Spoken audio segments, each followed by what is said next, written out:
Hello and welcome to Earthly Explorer, a quiet space where curiosity is allowed to breathe, and where the vast story of our planet unfolds at a calm, steady pace. Tonight we will not rush through history, nor will we skim across the surface of facts. Instead, we will linger step by step, across one of the most extraordinary chapters in Earth's deep past. Our journey begins not with the rise of dinosaurs, nor with their fall, but with what came after, the age that belongs to us, to mammals, to the world we now know. This is the Cenozoic Era, a span of 66 million years that stretches from the fiery aftermath of an asteroid impact to the very present moment you are living in right now. It is an era of reinvention. Out of silence and ash rose small creatures, fragile yet determined, who would one day shape the destiny of the planet. Forests spread, then withered, oceans warmed, then froze, mountains rose, deserts formed, and ice sheets advanced. And through it all, life did not simply survive. It adapted, transformed, and flourished in astonishing ways. The Cenozoic is the story of how the Earth we recognize today came into being, the continents as we know them, the climates we endure, the animals we cherish, and the humans who now tell the tale. It is a story of mammoths and saber-toothed cats, of whales larger than ships, of birds that could not fly yet towered over men, and of humans who emerged at the very edge of its timeline, carrying within them the resilience of all who came before. So settle in, let the pace slow, and allow yourself to drift backward in time.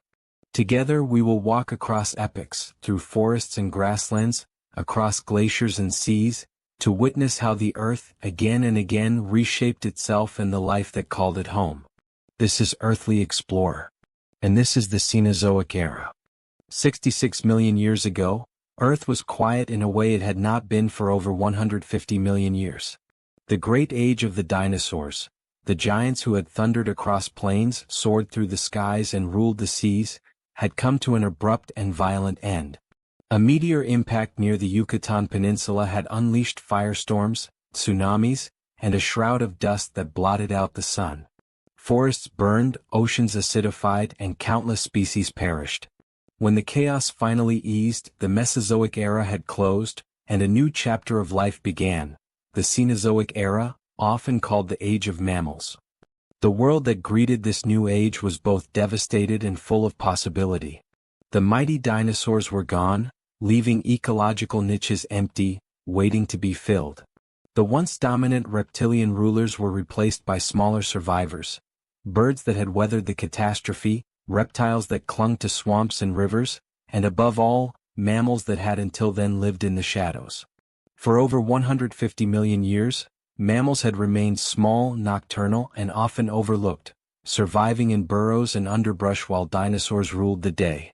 But now, with the stage cleared, they emerged as the central actors in Earth's unfolding story. The first epoch of the Cenozoic, the Pliocene, began around 66 million years ago. The Earth was warm, warmer than it is today, its continents drifting closer to their modern positions but still arranged in different patterns. North America was separated from Europe by a narrowing Atlantic Ocean, India was racing northward toward Asia, and South America remained an island continent, isolated from its neighbors. Antarctica, still connected to Australia, had yet to freeze beneath its ice sheets. Oceans carried warm currents across the globe, giving much of the planet a humid, greenhouse climate.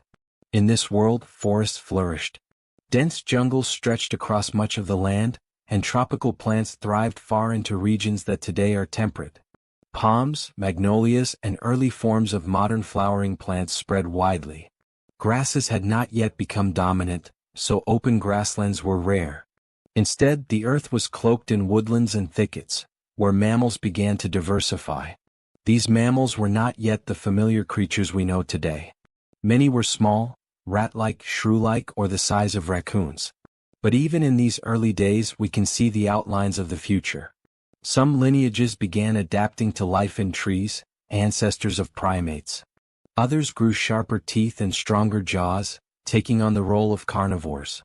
Still others became plant eaters, feeding on the abundant foliage of the Paleocene forests.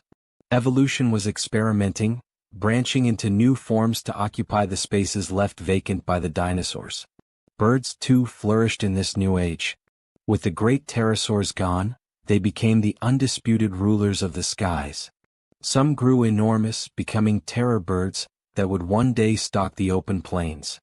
Others adapted to forests and wetlands, diversifying into forms that still echo in modern species. Crocodiles and turtles, survivors from the Mesozoic, continued their slow dominion in rivers and lakes, reminders of an age that had passed but not entirely disappeared. The earth itself was restless. Tectonic plates shifted, mountains rose and oceans reshaped their paths. The Indian subcontinent drew closer to Asia, a collision that in millions of years would thrust up the Himalayas, the tallest mountains on Earth. The Atlantic Ocean widened, carrying Europe and North America farther apart.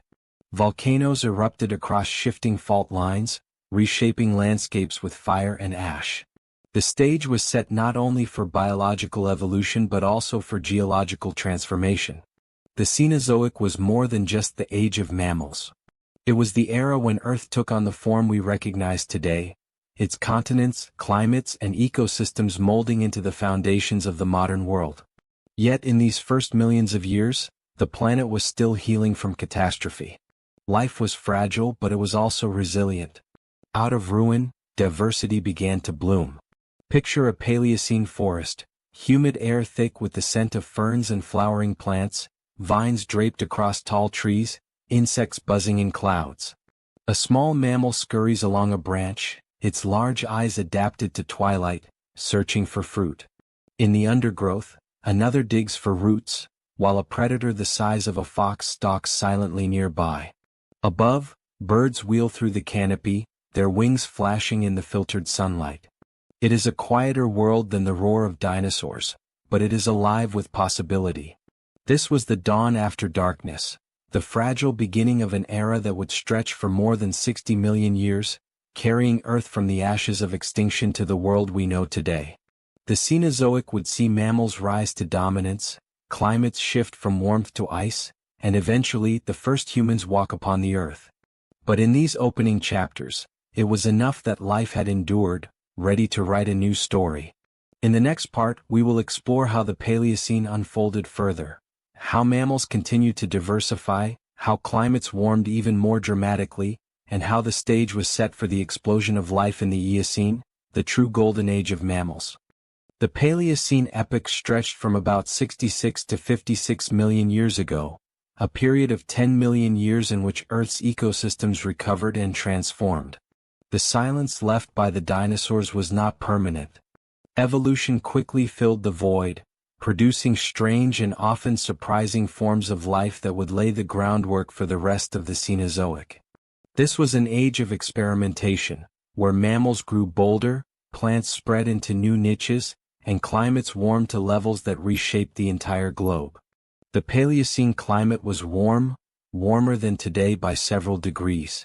Even regions that now sit beneath ice and snow were far more temperate. Fossil evidence suggests that tropical forests reached well into what are now North America and Europe. Lush, swampy lowlands dominated coastal areas, while inland, vast woodlands stretched unbroken for hundreds of miles. Seasons existed, but they were gentler, less extreme, and less punishing than what later ages would bring. This warmth was partly due to greenhouse gases still lingering after the Great Extinction event, coupled with shifting ocean currents that distributed heat more evenly across the globe. Polar regions, while cooler, were still far milder than today, supporting forests of conifers, deciduous trees, and even flowering plants. Imagine Greenland not as a frozen desert, but as a verdant forest alive with birds and mammals. This was the reality of the Paleocene. Mammals were the stars of this new era, though they did not yet resemble the familiar elephants, cats, and whales we know. Most remained small, shrew-like insectivores, squirrel-sized tree-dwellers, and dog-sized carnivores, but diversity was exploding. Rodents began to appear, their ever-growing teeth adapted to gnawing seeds and nuts. Early primates emerged, small creatures with grasping hands and forward-facing eyes, climbing through the canopy. Hoofed mammals, ancestors of today's deer, cattle, and horses, began to branch out as well, some resembling small tapirs or pig-like foragers. Among the predators, an odd group rose to prominence, the mesonychids. These were wolf-like mammals with hooves instead of claws, blending characteristics of carnivores and ungulates. Some reached the size of bears, prowling as top predators in ecosystems where dinosaurs had once dominated. They were efficient hunters and scavengers, precursors to the diversification of carnivorous mammals that would follow in later epochs. Birds also seized new opportunities. With pterosaurs gone, they expanded into niches both large and small. Some remained small songbird-like creatures, flitting through branches in search of insects and fruit. Others grew enormous, like the terror birds that would dominate South America. These flightless giants stood several meters tall, with powerful beaks designed for crushing prey. They were reminders that in the Cenozoic, mammals were not the only contenders for dominance on land. Reptiles persisted too. Crocodilians, descendants of ancient Mesozoic reptiles, thrived in the warm wetlands, often growing to enormous sizes. Turtles spread into lakes and rivers, their shells offering protection from new mammalian predators. Snakes diversified as well, with some reaching great lengths, preying on the mammals and birds that now filled the forests. The Mesozoic may have ended, but its reptilian survivors remained influential players in Paleocene ecosystems. Plants underwent important changes during this time. Flowering plants, angiosperms, which had appeared in the Cretaceous, expanded dramatically in the Paleocene.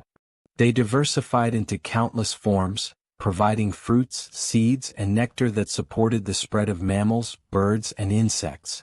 Dense forests of hardwoods and evergreens blanketed much of the globe, while ferns and mosses carpeted the understory.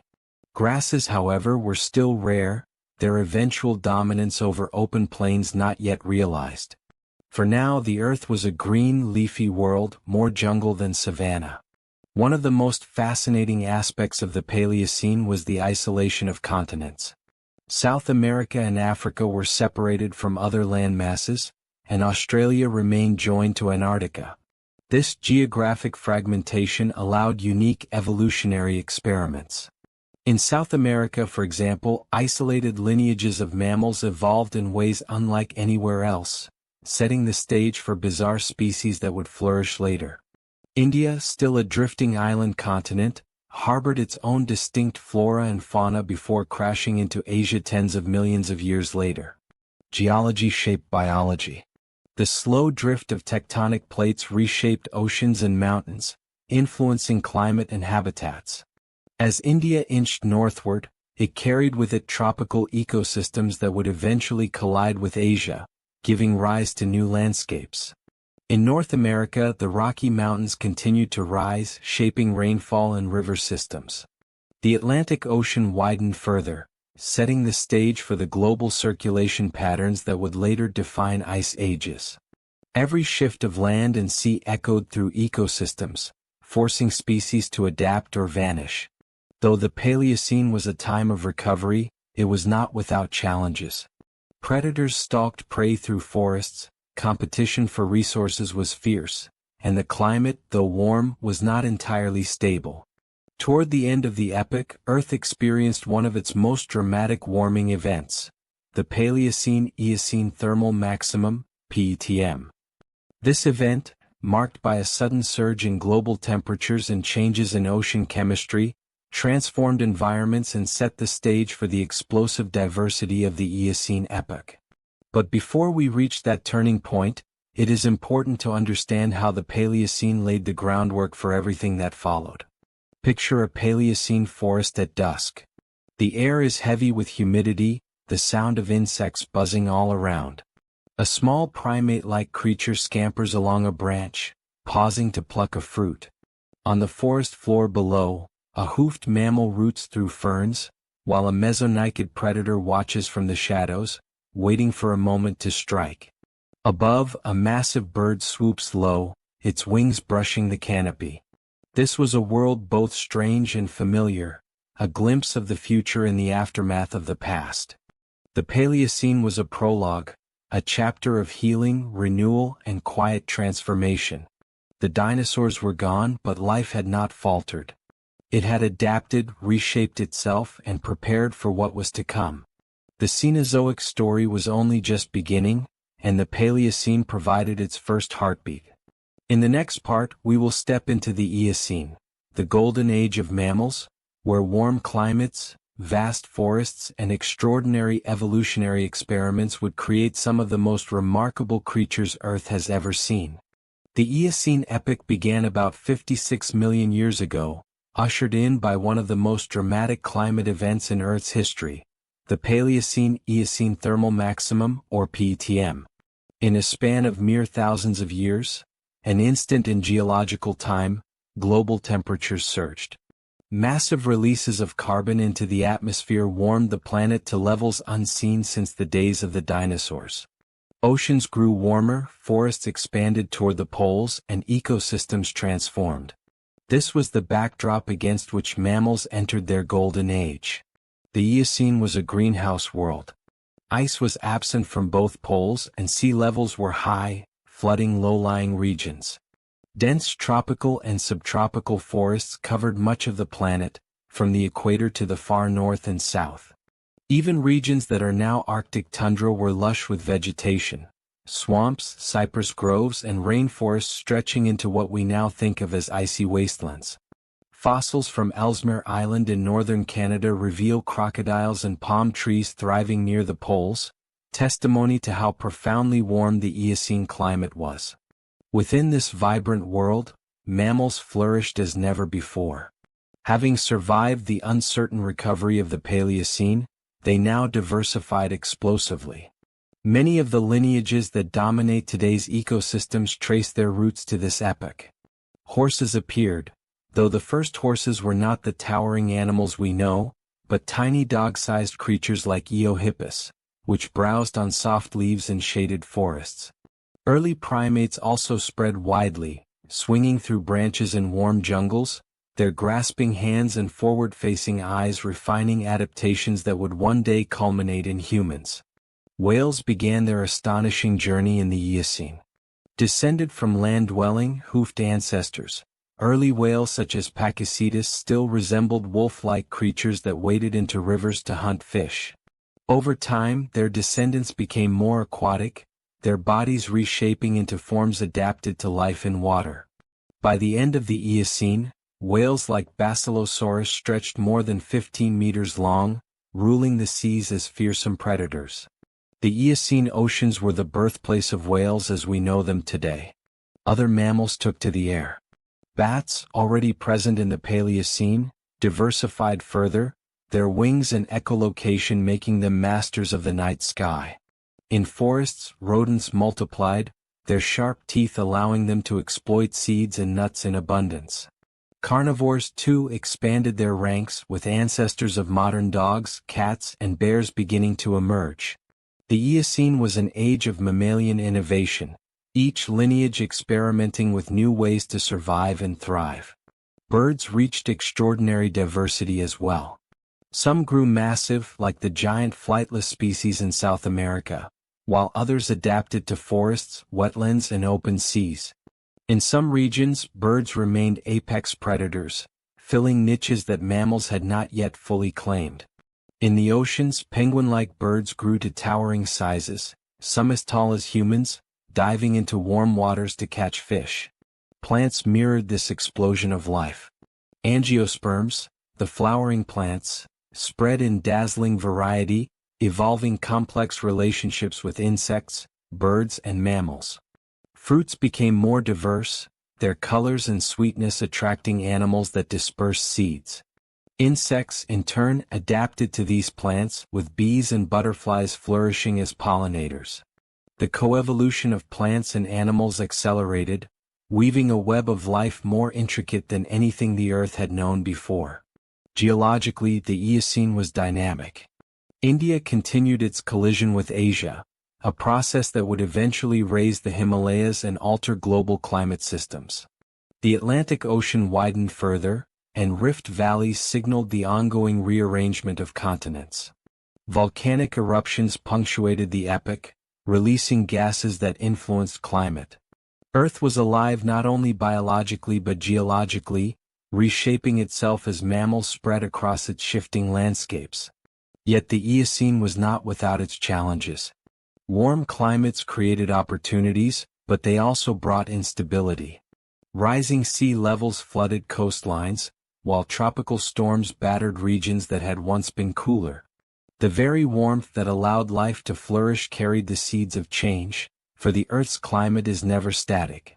By the Middle and Late Eocene, global cooling began, slowly drawing the epoch toward its close and preparing for the icy transitions of the Oligocene. Still, the Eocene remains one of the most remarkable periods in Earth's story. It was the time when mammals truly took center stage, when forests reached from pole to pole, and when the ancestors of countless modern species first emerged. It was an age of abundance, creativity, and transformation, a glimpse of Earth as a vast greenhouse, teeming with life in every corner. Picture an Eocene landscape, a swampy forest in what is now Wyoming. Towering trees stretch overhead, their branches tangled with vines. Tiny horses dart between the shadows, nibbling on leaves. In the distance, a crocodile slides into a river, while a whale-like creature with legs wades along the bank, snapping at fish. Overhead, parrots flash in brilliant colors, and bats wheel through the twilight sky. It is a world both alien and familiar, a moment in time when the Earth was as alive as it had ever been. In the next part, we will journey deeper into the Eocene, exploring its middle and late stages, how climates began to cool, how mammals adapted to changing conditions, and how the seeds of modern ecosystems were planted in this extraordinary epoch. By the middle of the Eocene, around 45 million years ago, Earth's greenhouse climate still dominated, but subtle changes were already underway. Temperatures, once soaring to extreme highs during the Paleocene-Eocene thermal maximum, began a slow, steady decline. For millions of years, the planet had thrived as a lush, forested world, with mammals and birds flourishing in tropical conditions. But as continents drifted, oceans shifted, and carbon levels began to fall, the first hints of a cooler, drier future emerged. Forests remained widespread, but their reach began to contract. In some regions, woodlands gave way to more open habitats, the earliest signs of grasslands that would later transform entire ecosystems. Though grasses were still not dominant, hardy species began to spread quietly, laying the groundwork for the sprawling savannas of later epochs. Insects and grazing mammals slowly adapted, testing these new landscapes. The endless tropical rainforests that had once reached nearly pole to pole started to fragment into diverse mosaics of habitats. Swamps, river valleys, dry woodlands, and open fields. The mammals of the Eocene responded with remarkable flexibility. Tiny horses, like Eohippus, evolved into slightly larger and more nimble forms such as Mesohippus, their limbs elongating to run faster across more open terrain.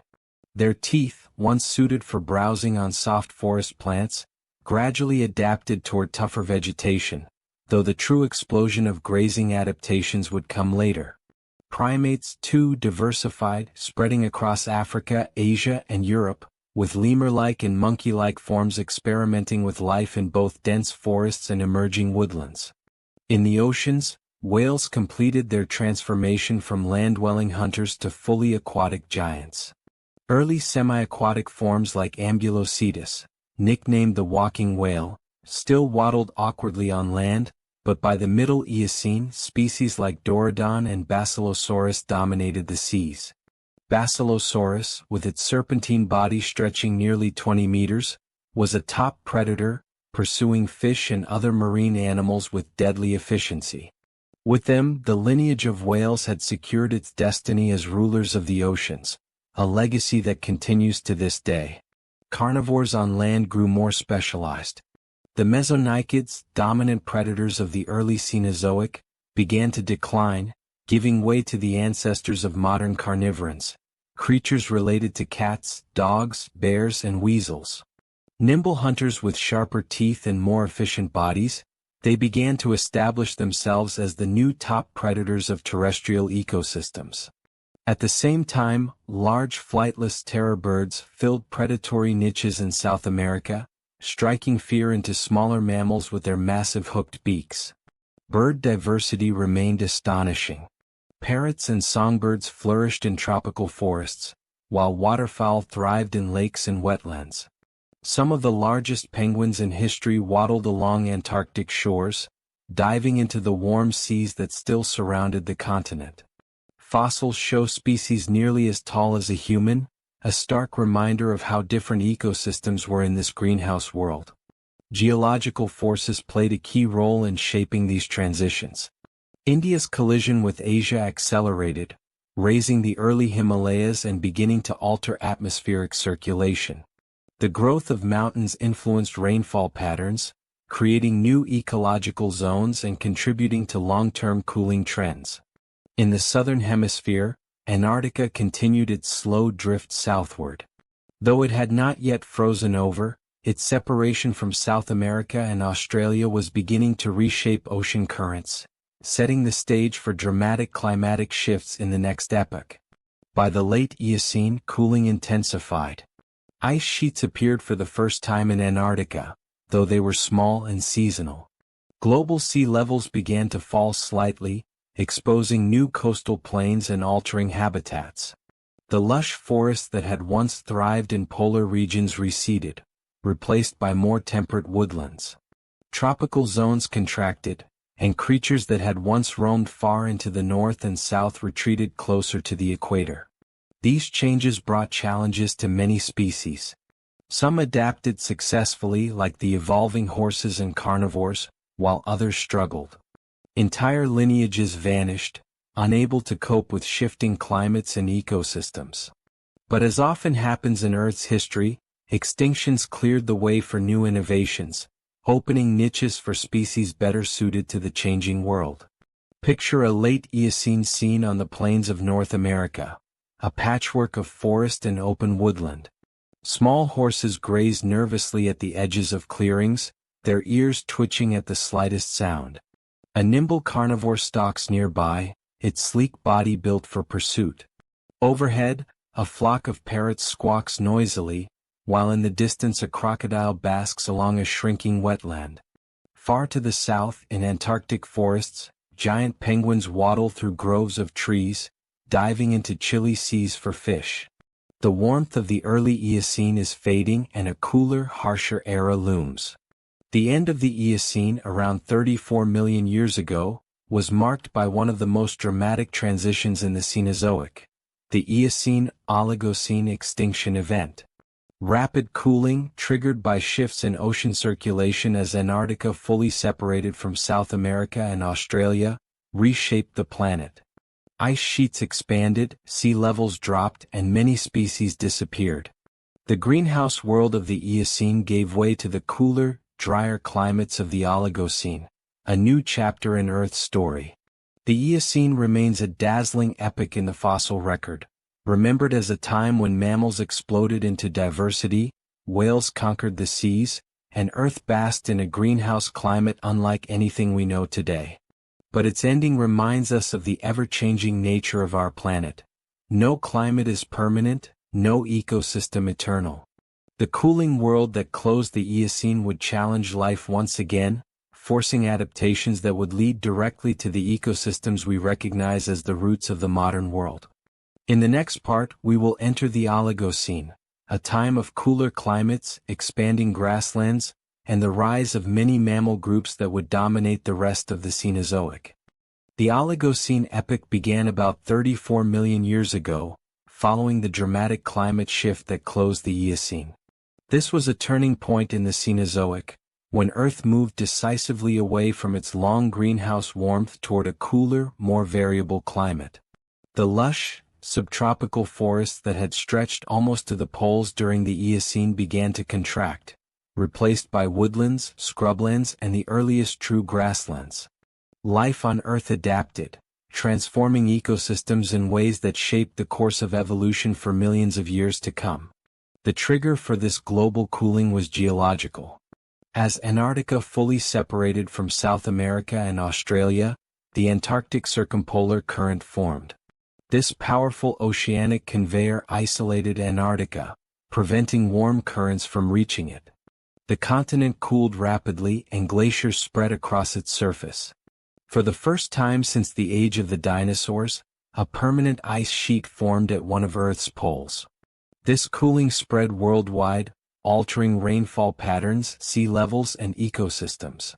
The effect on plants was profound. Forests retreated to equatorial regions, while open habitats spread in temperate zones. Grasses, still relatively new to Earth, began to expand. Though not yet the sweeping prairies of later epochs, grassy patches and savanna-like environments became more common. These habitats favored mammals that could graze and run, setting the stage for dramatic evolutionary changes. Mammals diversified in extraordinary ways during the Oligocene. Many of the major groups we recognize today, horses, camels, elephants, cats, and dogs, took on more modern forms. Small, forest-dwelling ancestors gave way to larger, faster, and more specialized species. Horses evolved rapidly. From their tiny ancestors of the Eocene, Oligocene horses like Mesohippus grew larger, standing about half a meter at the shoulder. Their legs lengthened and their toes reduced in number, improving their speed on open ground. Their teeth also adapted, becoming better suited to tougher vegetation. These changes prepared them for the vast grasslands of later epochs. Elephants, too, emerged in recognizable forms. Early proboscideans, distant relatives of modern elephants, evolved tusks and trunk-like structures.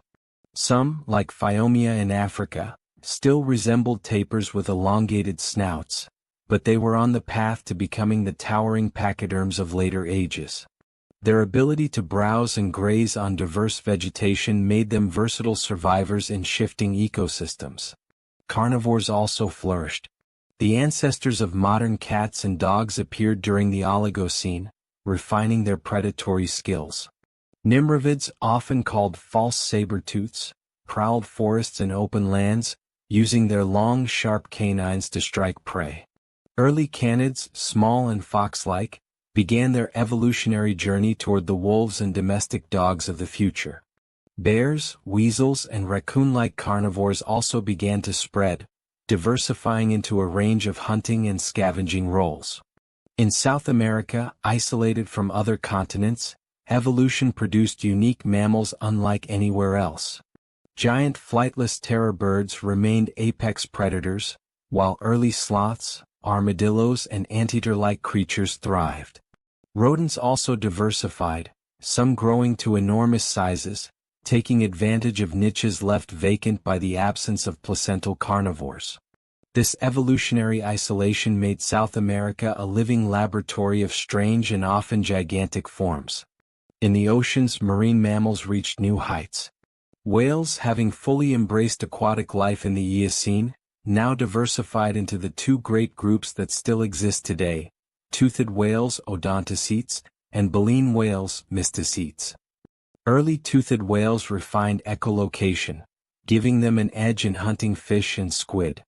Meanwhile, baleen whales began evolving filter feeding systems, opening the door to the giants that would later dominate the seas. The Oligocene oceans also hosted sea cows, sirenians, and early pinnipeds, ancestors of modern seals and sea lions. Birds flourished alongside mammals. In open habitats, ostrich-like flightless birds evolved, adapted for running across plains. Waterfowl spread across lakes and rivers, while raptors soared above expanding grasslands, hunting small mammals. South America's terror birds continued to dominate, reinforcing the role of birds as major terrestrial predators in ecosystems lacking large carnivorous mammals. The Oligocene was also a time of geological drama. The Alps rose in Europe, pushed upward as Africa collided with Eurasia. In North America, the Rockies continued to grow. These mountain-building events altered weather systems, creating rain shadows and arid zones that further encouraged the spread of grasslands. Volcanic activity was also intense, reshaping landscapes and leaving behind fossil-rich deposits that today reveal the story of Oligocene life. Primates faced challenges in this cooler, more fragmented world. Many early primate groups declined as forests shrank, but others adapted. In Africa, monkeys began to diversify, laying the groundwork for the later evolution of apes. Their ability to exploit a variety of foods, from fruits to insects, allowed them to survive in environments where more specialized creatures faltered. Picture an Oligocene scene, a grassy plain broken by scattered trees. Small herds of three-toed horses graze nervously, flicking their tails at buzzing insects.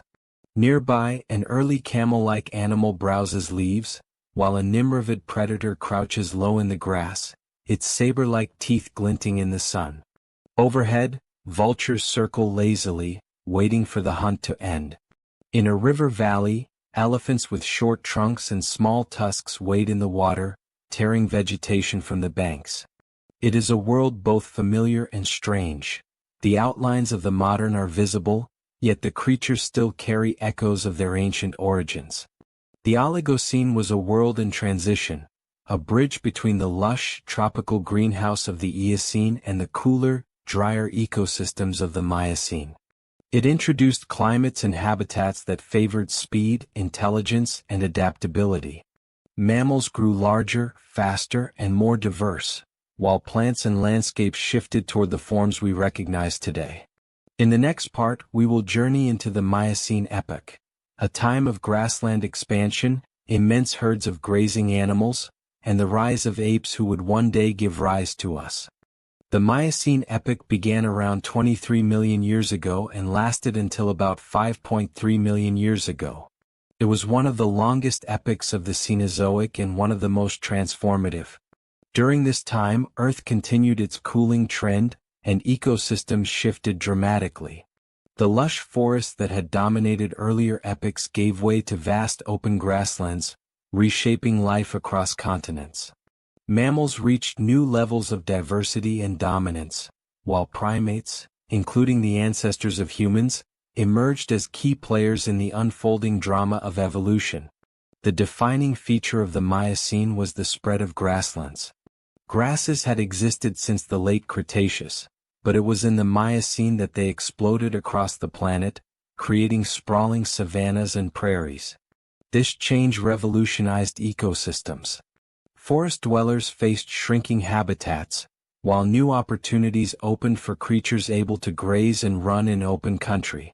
The evolution of grasses also triggered coevolution with herbivores.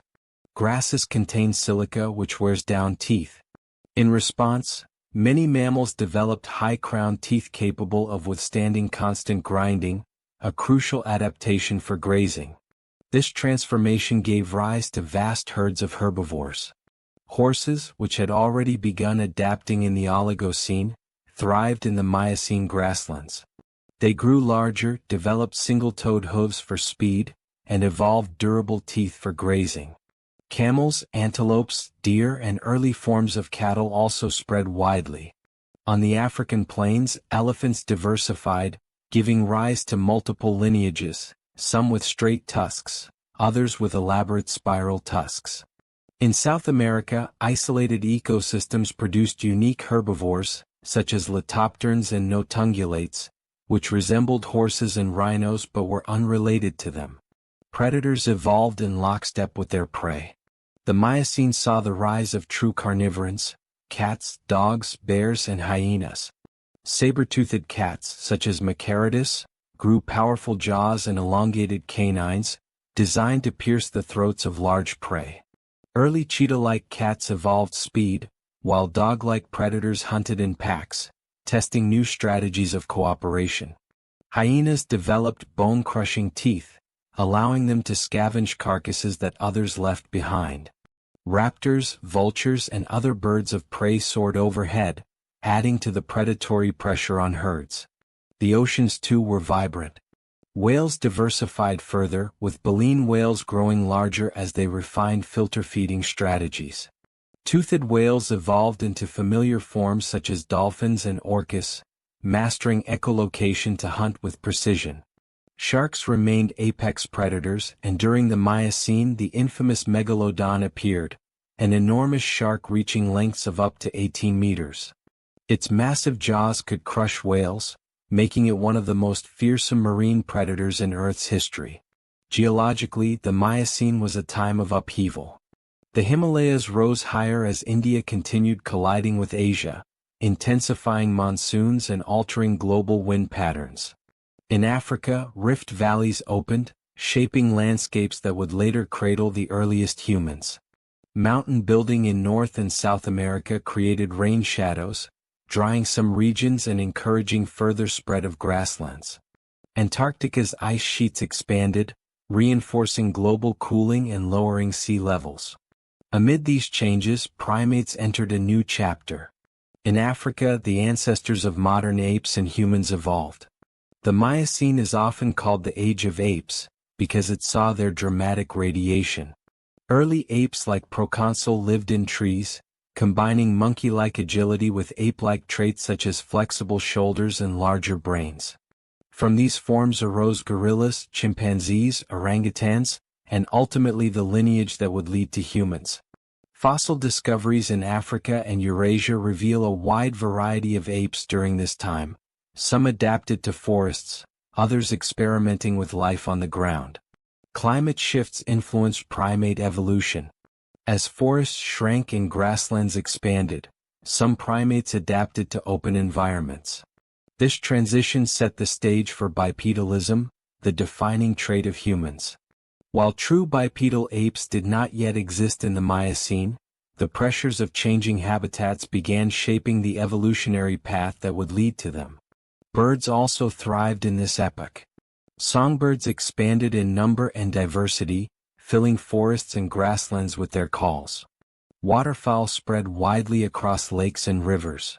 In South America, terror birds continued their reign as apex predators, growing as tall as 3 meters. Their hooked beaks and strong legs made them fearsome hunters, capable of striking down large mammals. Picture a Miocene savanna, golden grasses rippling under a hot sun. A herd of horses gallops across the plain, their hooves pounding the ground. Elephants with strange, spiral-shaped tusks browse nearby shrubs. A pack of dog-like hunters follows in the distance, working together to single out a weak member of the herd.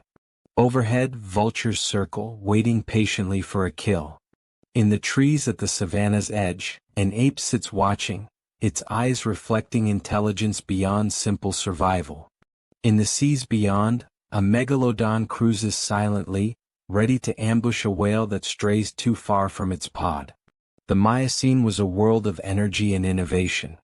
It was the age when grasslands claimed Earth, when herds thundered across continents, when predators refined their strategies, and when apes began the journey toward humanity.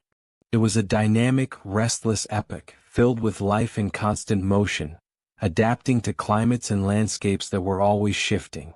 In the next part, we will continue through the Miocene, exploring its later stages, further cooling, even larger herds, and the emergence of creatures whose descendants still shape our world today. As the Miocene moved into its later stages, from about 11 to 5.3 million years ago, Earth's climate continued to cool and dry. The forests that had once blanketed vast stretches of the continents were shrinking further, giving way to sprawling grasslands, open savannas, and scrublands. The planet was no longer the greenhouse world of the early Cenozoic. It was becoming a cooler, more seasonal, and more variable place. This transformation reshaped ecosystems yet again, influencing the future of nearly every group of animals, including the first hominins, our own distant ancestors. The expansion of grasslands accelerated dramatically in the late Miocene. Vast prairies spread across North America, Eurasia, and Africa. These ecosystems supported immense herds of herbivores, larger and more diverse than ever before.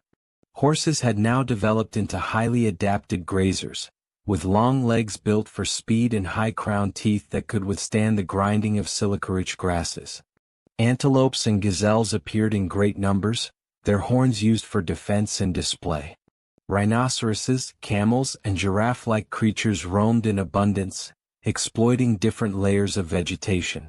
In Africa, elephants continued to diversify, with some species evolving massive tusks and towering heights.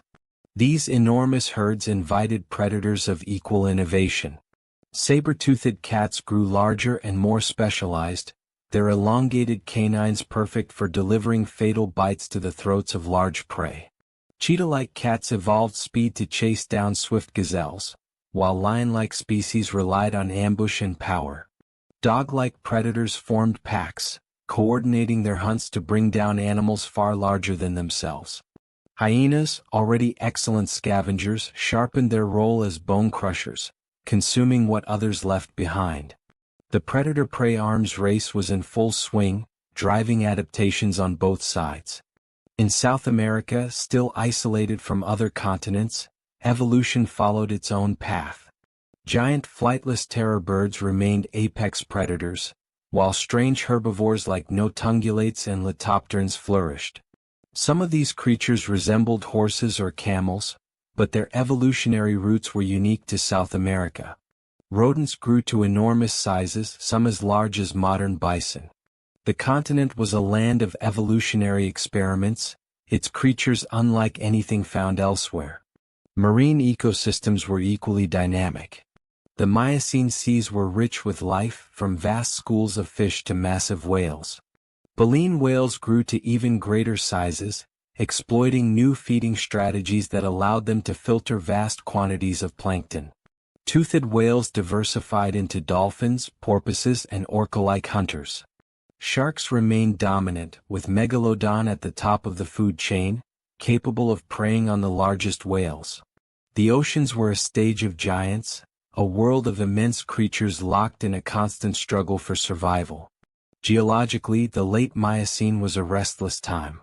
The Himalayas rose higher, intensifying the Asian monsoons and reshaping regional climates. The East African Rift Valley continued to open, altering landscapes in profound ways. In North America, mountain building and volcanic eruptions reshaped ecosystems, leaving behind fossil-rich deposits that today reveal the story of Miocene life. Antarctica grew colder still, its ice sheets thickening and spreading. This glaciation lowered sea levels and contributed to global cooling, reinforcing the trend toward open, dry habitats. Primates faced critical challenges in this changing world. Forests were shrinking, and with them the safe, abundant environments that had supported countless ape species. During the Middle Miocene, apes had flourished in great diversity, spreading across Africa, Europe, and Asia. But in the late Miocene, many of these lineages declined as their habitats disappeared. Only a few survived, among them the ancestors of today's chimpanzees, gorillas, orangutans, and humans. It was during this time that the earliest hominins appeared in Africa. Fossils of species like Sahelanthropus cadensis, dating to about 7 million years ago, hint at creatures that may have walked upright at least part of the time. The shift from forest to savanna likely pressured some apes to adapt new strategies. Standing upright would have allowed them to see over tall grasses, travel more efficiently across open landscapes, and free their hands for carrying food or tools. Though the full story of bipedalism would unfold later, in the Pliocene, the late Miocene marked the first steps along the human path. Other primates also adapted in different ways. In Asia, orangutans' ancestors clung to forests that persisted in pockets. In Africa, lineages that would give rise to gorillas and chimpanzees weathered the changes by remaining in more forested regions. The decline of ape diversity highlights how powerful the late Miocene climate shifts were. Once a flourishing group, apes became rare outside of Africa and Asia, with their survival hanging by a thread in some areas. Plant life reflected these broader changes. Grasses dominated open regions, their resilience against grazing and fire making them nearly indestructible. Trees remained in wetter regions, but forests no longer spanned continents. Instead, ecosystems fragmented into a patchwork of open plains, savannas, and woodland refuges. This patchwork shaped the distribution of animals, forcing migrations, extinctions, and evolutionary experiments. Picture a late Miocene savanna in Africa. The air shimmers with heat as herds of antelopes graze under the watch of towering elephants. Horses and rhinoceroses mingle at a waterhole, drinking nervously. In the distance, a pride of saber-toothed cats crouches low, their eyes locked on a young antelope separated from its herd. Nearby, a small group of apes sits at the edge of a woodland, some knuckle-walking, others rising briefly to scan the grasses. Above, vultures circle, anticipating the drama about to unfold. It is a landscape alive with tension, speed, and survival. The late Miocene was not only a stage for giants and predators, it was also the setting for the first faint outlines of humanity. The cooling, drying climate forced adaptations that shaped our lineage, while reshaping ecosystems across the globe. Herds grew larger, predators grew fiercer, and apes began to experiment with new ways of living in a changing world.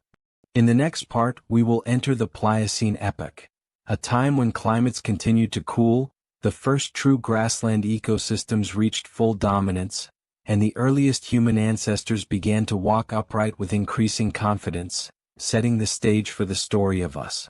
The Pliocene epoch began about 5.3 million years ago and lasted until 2.6 million years ago. It was a time of profound transformation, when the Earth's climate continued to cool, grasslands expanded to their fullest extent, and many animal and plant groups took on forms recognizable today. This was also the epoch when the first true human ancestors, hominins, emerged, testing the survival strategies that would one day shape our species. The Pliocene was in many ways the prelude to the Ice Ages, but it was also the stage where the foundations of the modern world were set. The climate of the Pliocene was cooler and drier than the Miocene, though still warmer than today. Seasonal cycles grew stronger, with more pronounced wet and dry periods, especially in regions where savannas dominated. Polar regions continued to chill and Antarctica's ice sheets thickened, lowering sea levels further. In the northern hemisphere, Greenland began to accumulate significant ice, foreshadowing the great glaciations of the coming Pleistocene. These shifts reshaped rainfall patterns, altered vegetation zones, and forced animals to adapt or perish. Grasslands became the dominant ecosystems across much of Africa, North America, and Eurasia. Tall grasses stretched across endless plains, broken by scattered trees and shrubs. These environments supported enormous herds of grazing animals, whose diversity rivaled anything seen before. Horses had now evolved into powerful runners, with single-toed hooves and high-crowned teeth perfectly suited for grinding grasses. Antelopes, gazelles, and early cattle thrived in huge numbers, while camels and giraffes specialized in browsing shrubs and trees. In Africa, elephants grew into giants, with species like Deinotherium, bearing downward curving tusks, roaming in herds across savannas. Predators matched this abundance with their own adaptations. Saber-toothed cats such as Megantereon stalked prey in woodlands, while lion-like cats began to resemble the kings of today's savannas. Packs of hyenas and wild dog ancestors honed cooperative hunting strategies, harrying larger herbivores and taking down the weak or young. Crocodiles still lurked in rivers, ambushing animals that ventured too close to the water. The predator-prey arms race reached new heights, creating ecosystems of tension, speed, and survival. South America remained isolated through most of the Pliocene, still evolving its own unique fauna. Giant sloths roamed the forests, some growing to enormous sizes, while glyptodonts, armored mammals resembling living tanks, trundled across plains. Terror birds continued their reign as apex predators, striking down mammals with devastating blows. But this isolation was nearing its end. Around 3 million years ago, the Isthmus of Panama rose, connecting North and South America.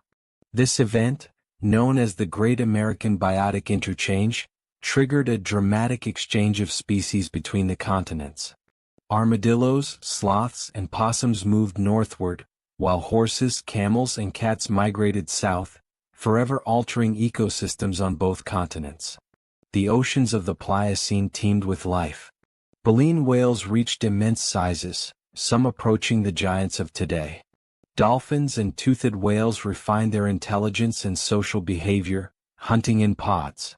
Sharks, including Megalodon, continued to dominate as apex predators, though this mighty shark would vanish before the epic's end.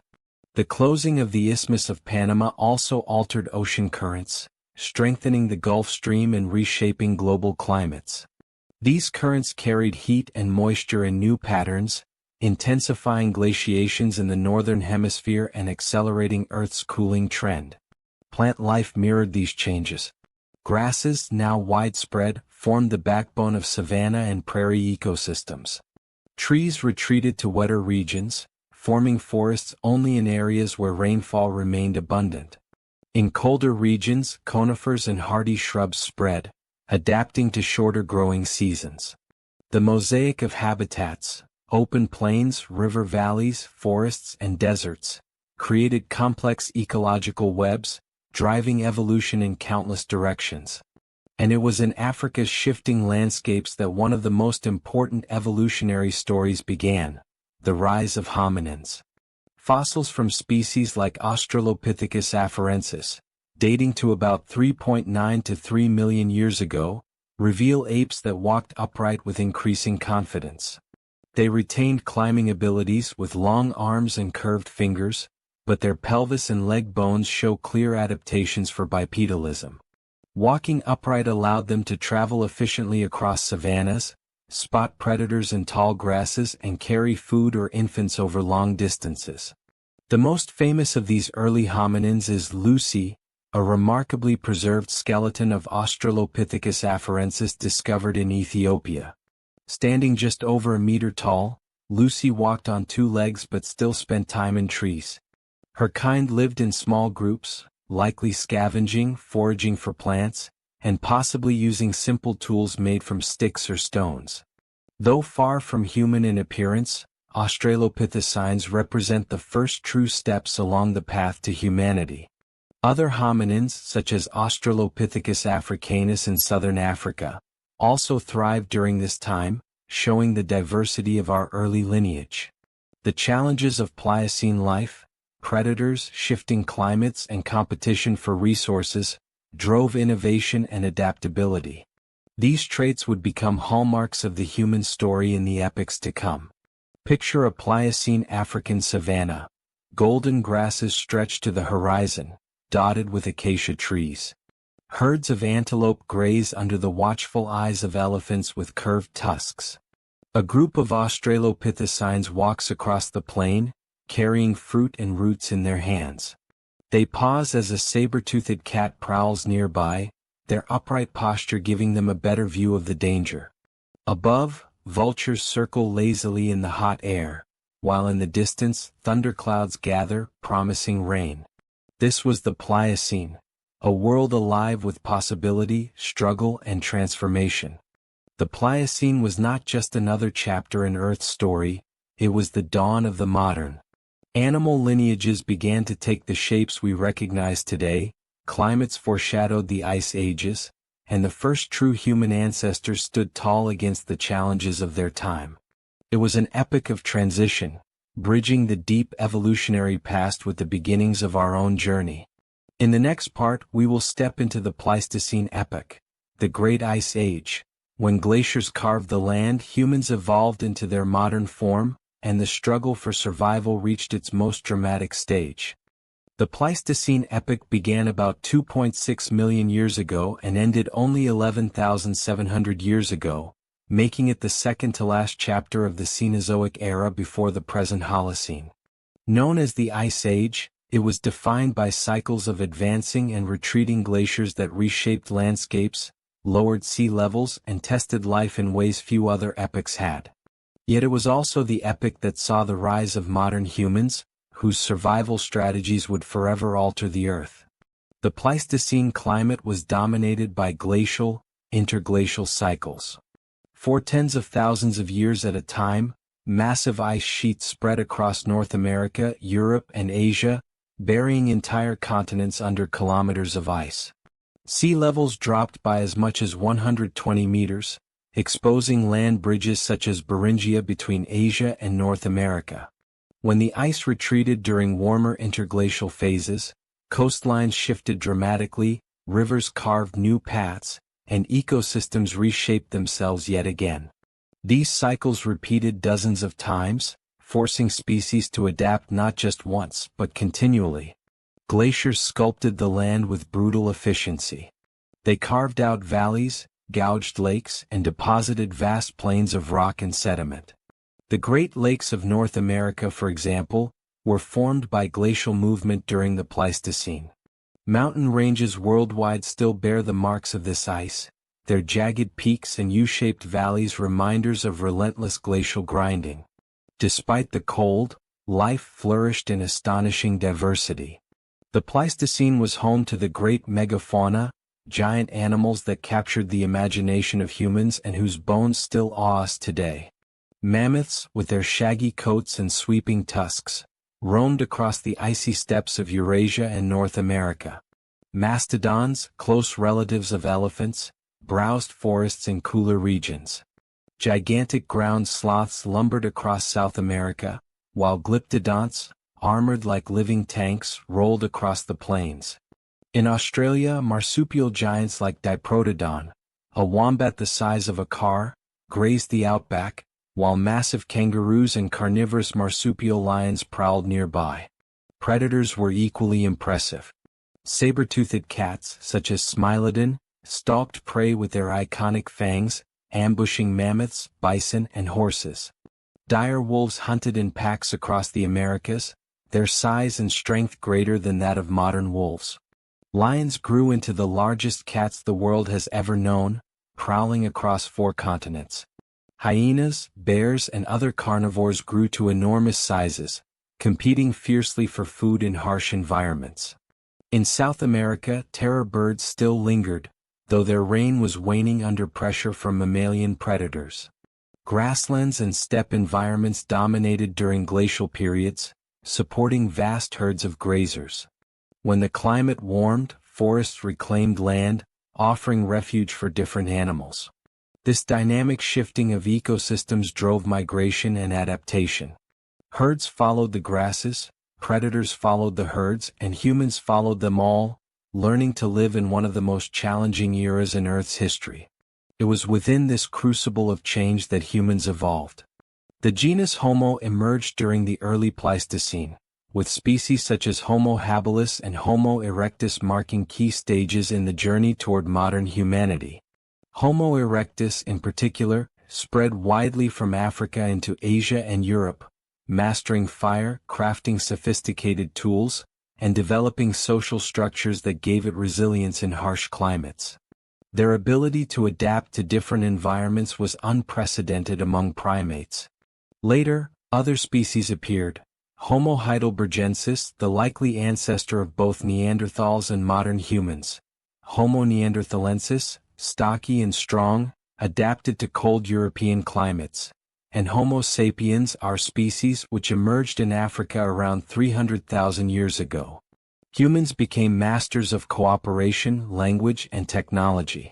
They hunted in groups, used clothing to withstand the cold, and painted stories on cave walls, expressing imagination in ways no other creature had before. The interactions between humans and Pleistocene megafauna were profound. For tens of thousands of years, humans hunted mammoths, bison, and other giants, using cooperation and intelligence to bring down prey far larger than themselves. At the same time, they faced constant threats from predators like saber-toothed cats and giant bears. Over time, human ingenuity gave them the advantage. Fire, weapons, shelters, and social bonds allowed humans to thrive where other animals merely survived. By the end of the Pleistocene, many of the megafauna had vanished.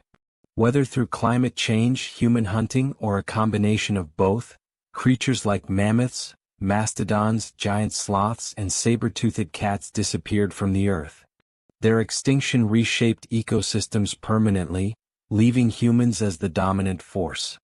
The retreat of the last great glaciers, around 11,700 years ago, marked the close of the Pleistocene and the dawn of the Holocene, the age of agriculture, cities, and civilization.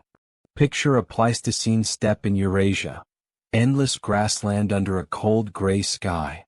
A herd of woolly mammoths trudges across the frozen plain, their breath steaming in the air. Behind them, a pack of dire wolves trails patiently, waiting for weakness. Not far away, a group of humans crouches by a fire, their spears ready, their eyes locked on the herd. They are small compared to the giants around them, yet their presence changes everything. They are no longer just another species.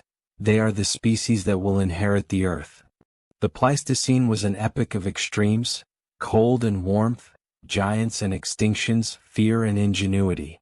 It was the stage on which humanity rose, shaped by the challenges of ice and predators, forged by the necessity of cooperation, and propelled by imagination. Without the crucible of the Pleistocene, the story of civilization would never have begun.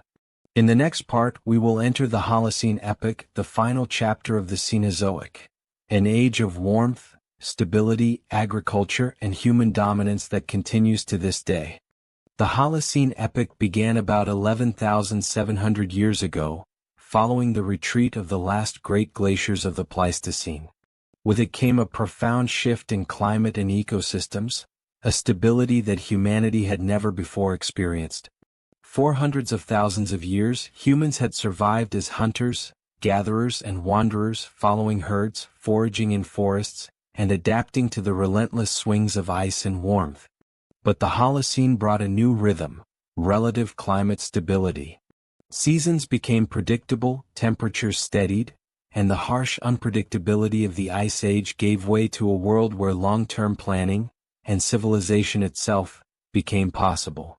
The climate of the Holocene was warmer than the glacial periods of the Pleistocene, though cooler than the hottest times of earlier epochs. Ice sheets retreated to the poles, raising sea levels and reshaping coastlines. Vast tundras gave way to forests, and grasslands flourished in regions that had once been frozen. The Sahara Desert, now a harsh wasteland, was at times a lush grassland dotted with lakes and rivers, supporting herds of animals and communities of people. Forests spread across Europe and North America, teeming with wildlife. This was a world alive with opportunity. For humans, the Holocene marked the beginning of a revolution. Instead of merely surviving, they began to shape their environment. The discovery and spread of agriculture transformed societies. In the Fertile Crescent of the Middle East, people domesticated wheat, barley, sheep, and goats. In China, rice and millet farming took hold. In the Americas, maize, beans, and potatoes became staples.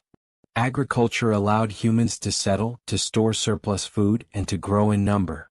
Villages became towns, towns became cities, and cities became the foundation of civilization.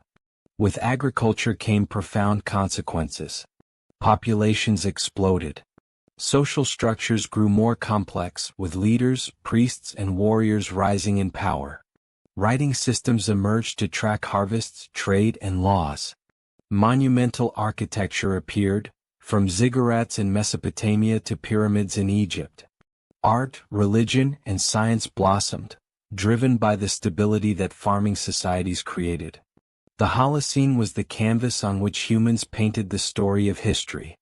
But agriculture also reshaped ecosystems. Forests were cut to make fields.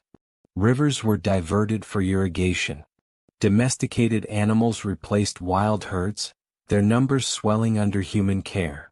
Wolves were tamed into dogs, cattle pulled plows, and horses carried riders into battle.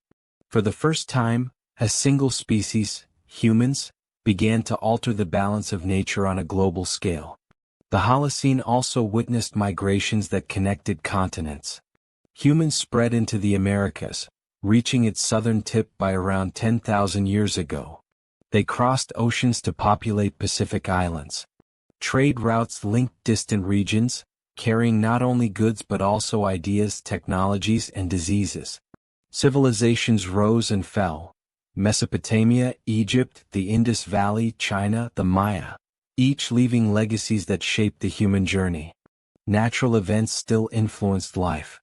Volcanic eruptions, earthquakes, and floods reshaped landscapes and destroyed cities. Climate shifts, like the Younger Dryas cooling event early in the Holocene and the Little Ice Age much later, tested societies. Yet overall, the epoch was marked by remarkable stability compared to the wild swings of the Pleistocene. This stability gave humans time to innovate, to build, to imagine futures not just for themselves but for generations to come. Wildlife in the Holocene adapted to the presence of humans. Some species thrived alongside us.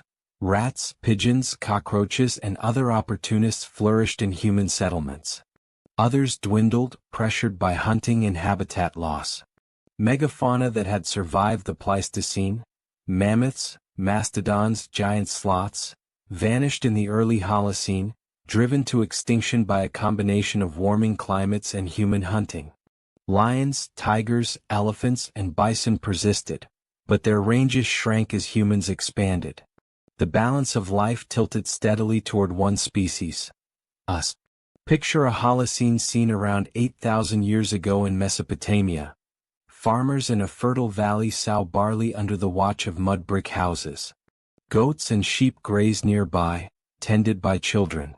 Smoke rises from hearths where bread bakes. At the edge of the fields, wild gazelles still roam, reminders of a hunter-gatherer past. In the distance, hills shimmer in the sun, dotted with villages that will soon grow into cities. Humanity has found a way to root itself, no longer at the mercy of wandering herds or shifting ice. Yet even as humans thrived, the Holocene reminded us of nature's power. Around 7,600 years ago, rising seas flooded the Black Sea basin, an event that may have inspired flood myths. The eruption of Mount Vesuvius in 79 CE buried Pompeii in ash.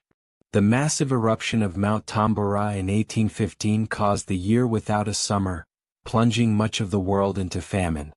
Nature still dictated terms, but increasingly humanity learned to endure, recover, and reshape its world in response.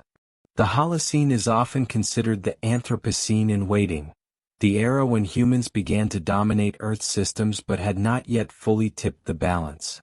From early agriculture to industrial revolutions, from stone tools to steel, from village fires to global cities, the Holocene has carried humanity from survival to supremacy. Picture the closing millennia of the Holocene. Cities rising with stone walls, ships crossing seas, roads linking empires, and sky-gazing astronomers mapping the stars. The Earth itself had stabilized, but humans had not. Ambition drove exploration, invention, and conquest. With every step forward, the Holocene wove the threads of a world that feels modern, yet remains a continuation of the deep story that began with the dawn of the Cenozoic. In the next part, we will explore the final transition, from the Holocene to what many call the Anthropocene, the human age, where humanity's influence on the planet has become a geological force in its own right. The Holocene was the stage on which agriculture, cities, and civilizations arose. But in recent centuries, humanity's impact has grown so profound that many scientists argue we have entered a new epoch altogether, the Anthropocene, the human age. Though not officially recognized as a formal epoch by the International Commission on Stratigraphy, the Anthropocene reflects the undeniable truth that humans have become a planetary force, altering climate, reshaping landscapes, and driving extinction on a scale comparable to ice ages or asteroid impacts. The seeds of the Anthropocene were sown in the Holocene, when humans first began clearing forests, diverting rivers, and domesticating plants and animals. But it was the Industrial Revolution beginning in the late 18th century that marked the true tipping point. For the first time, humans harnessed fossil fuels, coal, oil, and gas, to power machines, factories, and cities. This unleashed a torrent of energy that transformed every aspect of life. Populations surged, technologies advanced, and cities sprawled. But the burning of fossil fuels also flooded the atmosphere with carbon dioxide, reviving greenhouse conditions not seen for millions of years. The Anthropocene has been defined by rapid change. Where once climate shifted slowly over tens of thousands or millions of years, humans now alter it within centuries, even decades. Deforestation clears entire regions within a generation. Rivers are dammed and diverted. Oceans are acidifying faster than during the Paleocene, Eocene thermal maximum. Glaciers that took millennia to form are vanishing in decades. For the first time, a single species drives global systems as profoundly as plate tectonics, ocean currents, or orbital shifts. The biological impact is equally dramatic. Species extinction rates today are estimated to be 100 to 1,000 times higher than background levels. Megafauna like mammoths and saber-toothed cats vanished at the close of the Pleistocene, but in the Anthropocene, even smaller and widespread creatures face peril. Rhinos, elephants, tigers, and countless others hover on the brink. Forests shrink, coral reefs bleach, and insects that once filled the air are declining in silence. The Anthropocene may be remembered as the Earth's sixth mass extinction, not caused by asteroid or volcano, but by human ambition. Yet this epoch is also marked by innovation and resilience. Humans have not only destroyed but also created. We have built sprawling cities of steel and glass, networks of roads and satellites, and technologies that extend life and expand knowledge. We have mapped the human genome, explored the depths of the oceans, and set foot on the moon. No other species has altered the Earth so profoundly while also gazing outward, imagining futures among the stars. Geologically, the Anthropocene will leave clear marks. Layers of plastic, concrete, and aluminum will be preserved in sediments. Radioactive isotopes from nuclear testing will be detectable for tens of thousands of years. Carbon levels in the atmosphere, already higher than at any time in the past 3 million years, will leave chemical fingerprints in ice cores and rocks. Future geologists, whether human or otherwise, will see the Anthropocene etched into the Earth's bones. The Anthropocene is not simply an epoch of destruction. It is one of decision. Never before has a species held the power to reshape the destiny of the entire biosphere. The choices made in energy, agriculture, conservation, and technology will determine whether the Anthropocene is remembered as a brief pulse of devastation or as the dawn of a sustainable new chapter. Picture the Earth today, glowing cities seen from orbit, sprawling farmlands where forests once stood, vast ships crossing oceans, and satellites circling in the void.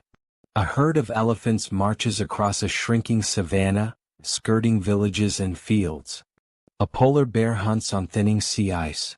A farmer in Asia tends rice paddies, while drones buzz overhead, monitoring crops. Humanity has woven itself into every ecosystem, every corner of the globe. The Anthropocene forces us to ask a question no previous epoch required. What kind of future do we want to create? Will humans continue as conquerors of nature, or become its stewards? Can we harness our technology not only to exploit but also to restore? Will the Anthropocene mark the beginning of Earth's collapse, or the dawn of an age where intelligence shapes the planet with wisdom? This uncertainty makes the Anthropocene unique. The Paleocene, the Eocene, the Miocene, they followed natural rhythms of climate and evolution. But the Anthropocene is not driven by orbital cycles or tectonic drift. It is driven by human choices. The destiny of countless species, including our own, hinges on decisions unfolding now, not over millions of years but in the span of a lifetime. In the next part, we will step back from the Anthropocene to reflect on the entire Cenozoic era, from the quiet dawn after the dinosaurs to the human-dominated present. We will trace the threads that connect each epoch, showing how Earth's transformations shaped the creatures that walked, swam, flew, and eventually thought their way into history. To understand what Earth is today, we must see the Cenozoic era not as isolated epochs, but as a grand narrative, 66 million years of transformation, woven together by climate, continents, and life itself. From the smoldering aftermath of the asteroid that ended the dinosaurs to the bustling cities of the Anthropocene, The Cenozoic is the story of resilience, innovation, and adaptation. It began with the Pliocene, a world healing from devastation. The skies cleared, forests regrew, and mammals crept from the shadows to seize opportunities left by the vanished dinosaurs. These small survivors laid the foundations of future lineages: primates in the trees, hoofed mammals on the forest floor, predators lurking in the shadows. The Earth was warm, lush, and forgiving, a greenhouse planet that nurtured recovery.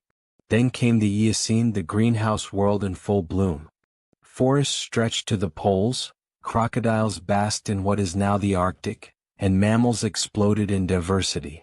Tiny horses trotted through jungles, whales ventured into the seas, and primates refined the traits that would one day define humanity.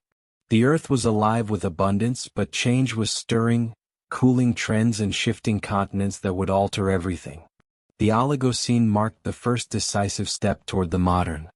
Antarctica iced over, cooling the planet and shrinking the tropical zones. Grasses spread, woodlands broke apart, and mammals adapted. Horses ran faster, elephants grew tusks, and cats sharpened their claws. Evolution pushed creatures toward speed, endurance, and resilience. The lush, global forests of the early Cenozoic gave way to patchworks of plains, deserts, and mountains, each demanding new survival strategies. The Miocene was the age of grasslands, herds, and apes. Open savannas dominated landscapes, filled with horses, antelopes, elephants, and predators in constant pursuit. Whales ruled the seas, while Megalodon cast its shadow as the ocean's greatest hunter. In the trees of Africa, apes flourished, and in their eyes flickered the first sparks of what would one day become us. The Miocene was restless, a time of energy and innovation, where ecosystems teemed with motion and experimentation. By the late Miocene and into the Pliocene, climates cooled further, forests retreated, and the first true hominins emerged. Australopithecus walked upright on the African savanna, balancing between trees and open plains, carrying the weight of a destiny not yet written. In South America, the Great American Biotic Interchange connected two continents, unleashing waves of migration that forever reshaped ecosystems. Oceans shifted with the rise of the Isthmus of Panama, altering currents and cooling the globe. Then came the Pleistocene, the epoch of giants and ice. Glaciers advanced and retreated, sculpting the land. Mammoths, mastodons, ground sloths, and saber-toothed cats filled the world with drama, while humans rose from obscurity to mastery. We tamed fire, crafted tools, painted caves, and spread across continents. The Ice Age tested us as it tested all creatures, but it was in this crucible that humanity proved its resilience, imagination, and will to endure. The Holocene brought warmth, stability, and the miracle of agriculture. We settled, built cities, raised monuments, and wrote history. Rivers became the lifeblood of civilizations, trade linked continents, and the stars guided sailors across oceans. The Holocene was the stage of stories, myths, and empires, the era in which humans stepped fully into their role as shapers of the world. Now the Anthropocene stands as both triumph and warning. Humanity has become a geological force, carving mountains, rerouting rivers, and altering the atmosphere itself. We have created wonders, the Great Wall, the pyramids, space stations orbiting Earth, but also unleashed destruction, mass extinctions, deforestation, and climate change.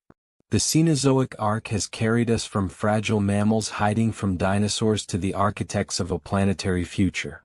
Across these epochs, three threads weave the Cenozoic together. The first is climate. From the greenhouse warmth of the Paleocene to the icy chill of the Pleistocene, climate has been the engine of change. Warmth nurtured forests and diversity, while cooling sculpted plains and savannas. Ice carved continents, while heat reshaped oceans. Every shift demanded adaptation, rewarding resilience and punishing fragility. The second is continents. Plate tectonics rearranged the Earth, colliding India with Asia to raise the Himalayas, severing South America's isolation, and sealing Antarctica in a frozen prison.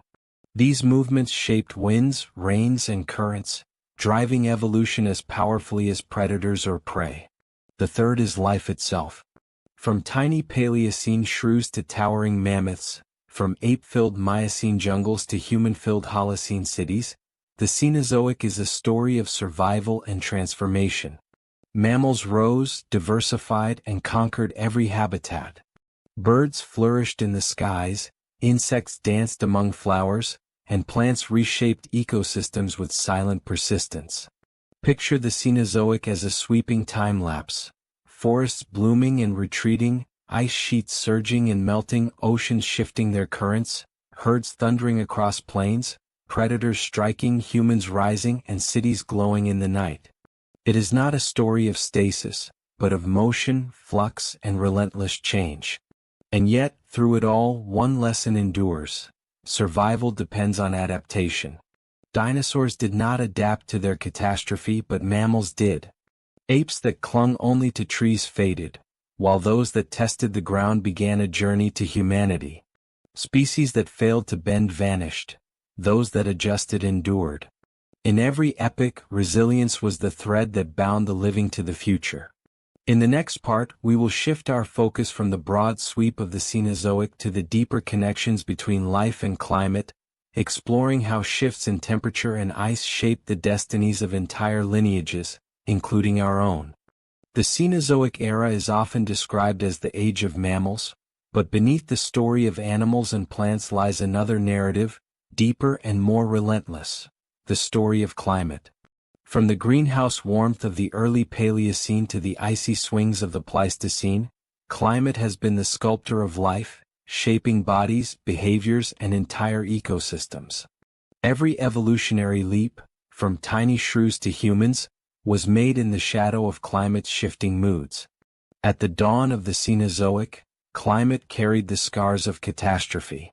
After the asteroid impact that ended the dinosaurs, the Earth was blanketed in soot and dust, plunging the world into a brief darkness. But when the skies cleared, a greenhouse Earth emerged.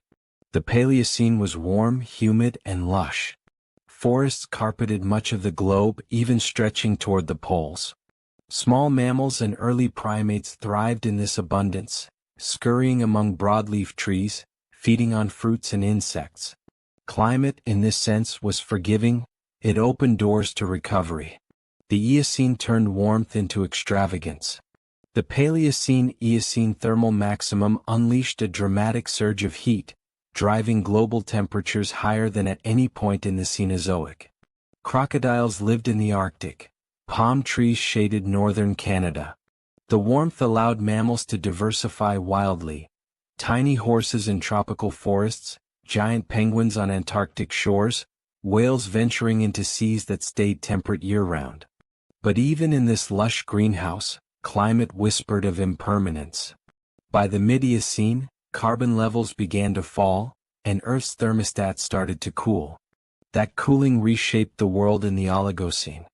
Antarctica froze for the first time in tens of millions of years, its growing ice sheets reflecting sunlight and accelerating the chill.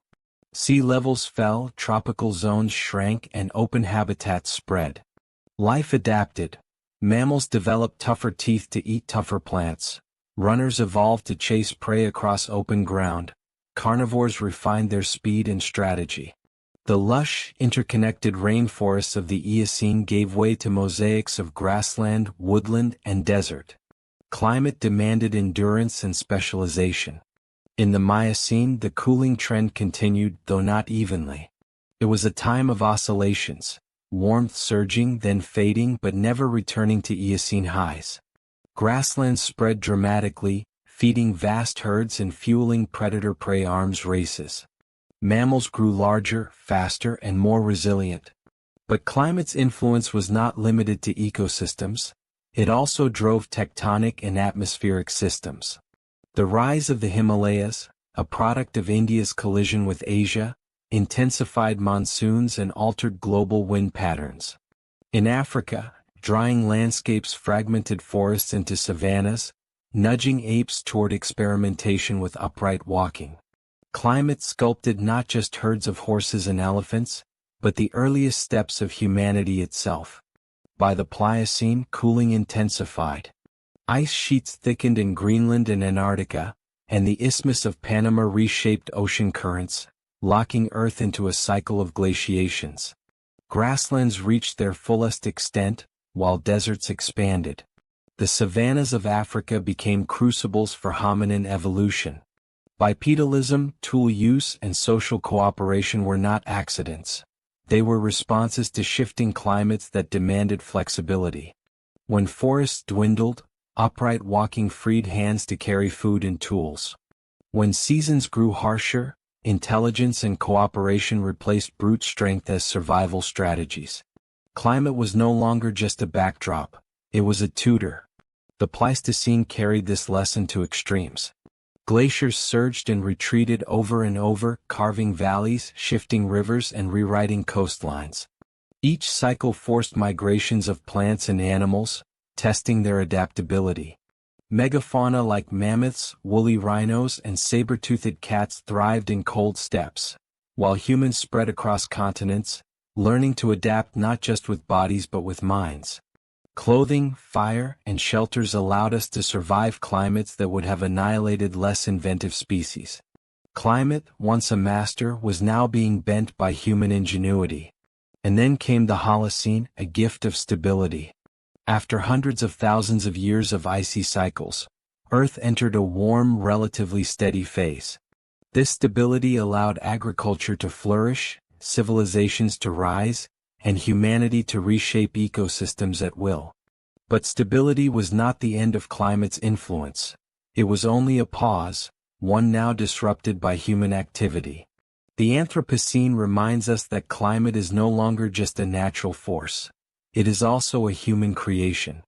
Greenhouse gases released by industry mimic ancient thermal spikes, raising temperatures, melting ice sheets, and destabilizing the very stability that nurtured civilization. In a twist of irony, humans have become both students and teachers of climate, altering the systems that once shaped them. The story of the Cenozoic is, at its heart, a dialogue between life and climate. When warmth spread, forests flourished and mammals diversified. When cold descended, grasslands expanded and new survival strategies emerged. The rise of humans was not inevitable. It was sculpted, nudged, and tested by climate's restless hand. Picture the Earth's climate across this arc as a breathing rhythm, exhaling warmth in the Paleocene and Eocene, inhaling cold in the Oligocene and Pleistocene, pausing in the Holocene, and quickening again in the Anthropocene. Each breath shifted the balance of ecosystems, tested the resilience of species, and guided the course of evolution. Climate was not just a stage, it was the sculptor carving the story of the Cenozoic into forests, plains, ice sheets, and finally into the minds of humans who now ask, what will the next breath bring? In the next part, we will explore the evolution of mammals across the Cenozoic in greater detail, how they diversified, competed, and claimed dominance, becoming the true heirs of the Earth. When the asteroid struck at the end of the Cretaceous, it erased the reign of the dinosaurs but opened the door to a new lineage of rulers, mammals. At that moment, mammals were small, often mouse-sized creatures, living in burrows, climbing trees, and scurrying through underbrush.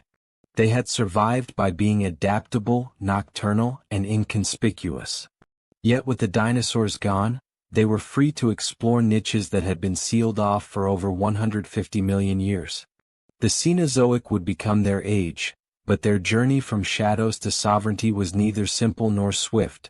It was a tale of diversification, competition, and resilience. The Paleocene was the first chapter. Mammals spread rapidly into the empty spaces left by dinosaurs. Early forms of hoofed mammals appeared, ancestors of deer, horses, and cattle. Carnivorous mammals, some resembling large weasels or civets, began to stalk forests. Primates emerged in tropical canopies, their grasping hands and stereoscopic vision giving them an edge in arboreal life. These creatures were still small, but evolution was experimenting with forms that would later dominate. The Eocene unleashed an explosion of mammalian diversity. With Earth basking in greenhouse warmth, forests stretched across continents and mammals thrived. Horses evolved into dog-sized grazers with multiple toes. Elephants began as pig-sized creatures with short trunks. Whales, once land-dwelling, returned to the sea, becoming fully aquatic giants within a few million years. Primates diversified into lemurs, tarsiers, and early monkeys. The Eocene was a golden age of innovation, where mammals filled every available niche, from burrowing insectivores to tree-dwelling fruit eaters, from runners to swimmers. But climate cooling in the Oligocene forced adaptations. As forests shrank and grasslands spread, mammals grew tougher, faster, and larger. Horses developed stronger teeth to grind grass. Rhinoceroses grew massive, some rivaling elephants in size. Carnivores became more specialized hunters. Nimravids, the so-called false saber-tooths, prowled plains, while early canids, dog relatives, emerged. The mammalian world was no longer just diverse. It was competitive, with predator and prey locked in an evolutionary arms race. The Miocene marked the true flourishing of mammals. Grasslands dominated landscapes, supporting enormous herds of grazers, horses, antelopes, camels, and elephants.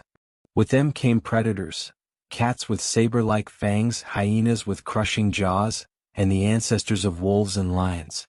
Mammals reached astonishing sizes. Paraceratherium, the hornless rhinoceros, was the largest land mammal ever, standing nearly 5 meters tall at the shoulder. Meanwhile, whales like megalodon and early baleen whales grew colossal in the oceans. This was the mammalian age of giants, where size itself became a survival strategy. Among primates, the Miocene was pivotal. Apes diversified across Africa, Asia, and Europe, adapting to a mix of forests and open woodlands. Some apes remained arboreal, swinging through branches. Others experimented with ground life, leading eventually to bipedalism. It was in this epoch that the evolutionary roots of humans deepened, though the path forward was far from certain. The Pliocene pushed mammals further into modern forms. Grasslands and savannas solidified, favoring speed and endurance.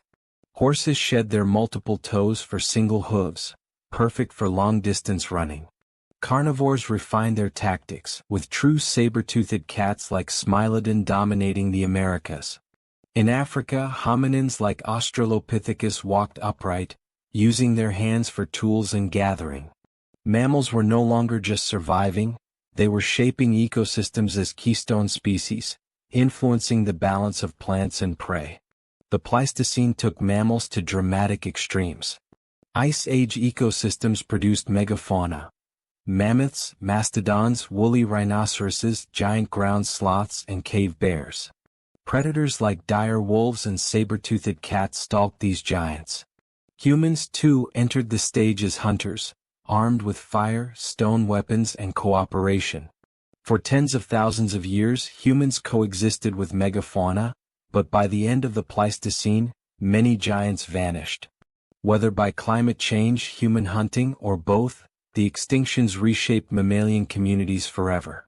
Today, in the Holocene and Anthropocene, mammals remain dominant but in a transformed way. Domestication brought cows, sheep, goats, and horses into partnership with humans. Dogs, once wolves, became companions. Cats, descendants of wild hunters, curled beside hearths. Yet in the wild, many mammals face decline. Elephants, rhinos, and big cats struggle against shrinking habitats and poaching. The mammalian story is now inseparable from humanity's choices. Across the Cenozoic, mammals showed 3 key survival strategies. The first was adaptability. Whether in body size, diet, or behavior, mammals adjusted to changing climates and habitats. The second was mobility, migrating across continents, filling niches wherever opportunity arose. The third was innovation, from whales reinventing themselves as ocean dwellers to primates evolving intelligence. These strategies allowed mammals to thrive in every corner of the earth. Imagine the mammalian arc as a procession, tiny Paleocene creatures scurrying in undergrowth, Eocene horses and whales evolving in forests and seas, Oligocene rhinos thundering across plains, Miocene giants casting shadows over grasslands, Pleistocene mammoths trudging across ice, and finally humans, small in number but outsized in impact, standing at the end of the line. This is the triumph of mammals, not in size or speed alone, but in resilience, creativity, and endurance. In the next part, we will explore the rise of birds during the Cenozoic, tracing how they evolved from the shadow of dinosaurs into masters of the skies, filling ecosystems with song, flight, and diversity unmatched by any other group. While mammals were rising on land and whales were conquering the seas, another group was claiming the skies: birds. They were the only dinosaurs to survive the Great Extinction 66 million years ago, and the Cenozoic became their age of expansion and diversification. If the mammals are the headline of the Cenozoic, birds are the chorus that gave it rhythm, filling forests, wetlands, mountains, and oceans with flight, color, and song. Their story across the Cenozoic is one of resilience, adaptation, and astonishing variety. At the start of the Paleocene, birds were already present, descendants of the feathered theropods that had taken to the air in the Jurassic and Cretaceous. Some were small, perching forms. Others were large and flightless. With the extinction of pterosaurs and most non-avian dinosaurs, birds faced a sky and land largely free of aerial competitors. In South America, monstrous terror birds, forest wrasets, filled the role of apex predators. Some stood over 3 meters tall, with massive hooked beaks that could crush bone. They patrolled grasslands like land-bound raptors, striking fear into mammals of their time. By the Eocene, birds were flourishing alongside expanding forests and warm climates. Songbirds or passerines emerged, filling branches with complex calls. Waterfowl, raptors, and seabirds diversified, taking advantage of niches created by shifting ecosystems. In Antarctica, still warm in the early Eocene, giant penguins thrived. Some species reached heights taller than a human, diving through temperate seas to catch fish. Imagine a coastline where penguins the size of basketball players waddled and plunged into waters teeming with life. The Oligocene reshaped bird communities as cooling climates shrank tropical forests and spread grasslands.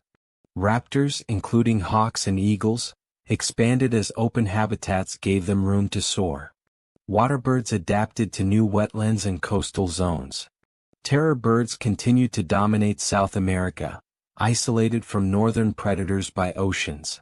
It was during this period that birds began to resemble their modern forms more closely: lighter skeletons, stronger wings, and specialized beaks honed for diets ranging from seeds to carrion. In the Miocene, birds diversified spectacularly, mirroring the mammalian explosion of the same epoch.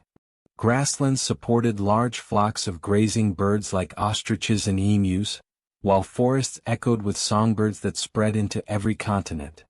Owls flourished in both size and number, hunting rodents and other small mammals in open fields. Seabirds, including albatrosses, perfected long-distance flight, mastering the winds above vast oceans. The Miocene was also the peak of the terror birds, who reigned in South America as apex hunters. When the Isthmus of Panama later formed in the Pliocene, North American mammals migrated south, eventually ending the terror birds' dominance. The Pliocene brought new challenges as climates cooled further. Large flightless birds remained powerful in South America, Australia, and Africa, but they faced competition from evolving mammalian predators. Still, birds adapted brilliantly. Geese, ducks, and cranes spread widely, while gulls and shorebirds thrived along coasts. In the oceans, penguins flourished in colder waters, refining their torpedo-like bodies for speed and agility. Songbirds continued their evolutionary success, with some species developing migration strategies, flying thousands of kilometers annually to exploit seasonal food supplies. During the Pleistocene, Ice Age conditions reshaped bird life dramatically. Some species adapted to frigid environments.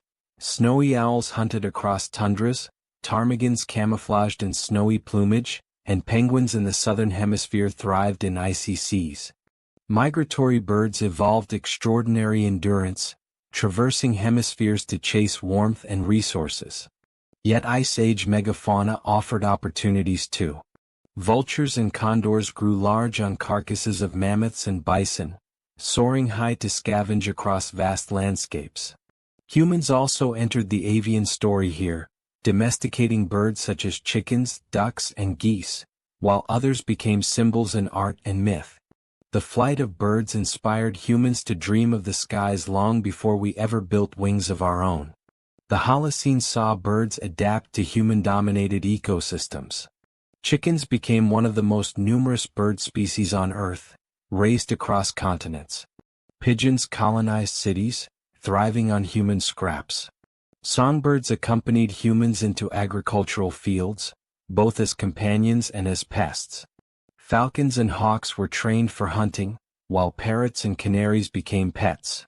Birds became woven into human culture, celebrated in myths, religions, and art, from the Egyptian falcon-headed god Horus to the dove as a symbol of peace. In the Anthropocene, birds face both peril and partnership. Deforestation, climate change, and hunting have pushed many species to the brink. Passenger pigeons, once numbering in the billions, vanished by the early 20th century. The dodo disappeared centuries earlier, a victim of human hunting and introduced predators. Yet some birds have thrived. Crows and ravens adapt to cities with remarkable intelligence, while gulls, pigeons, and sparrows follow humanity everywhere.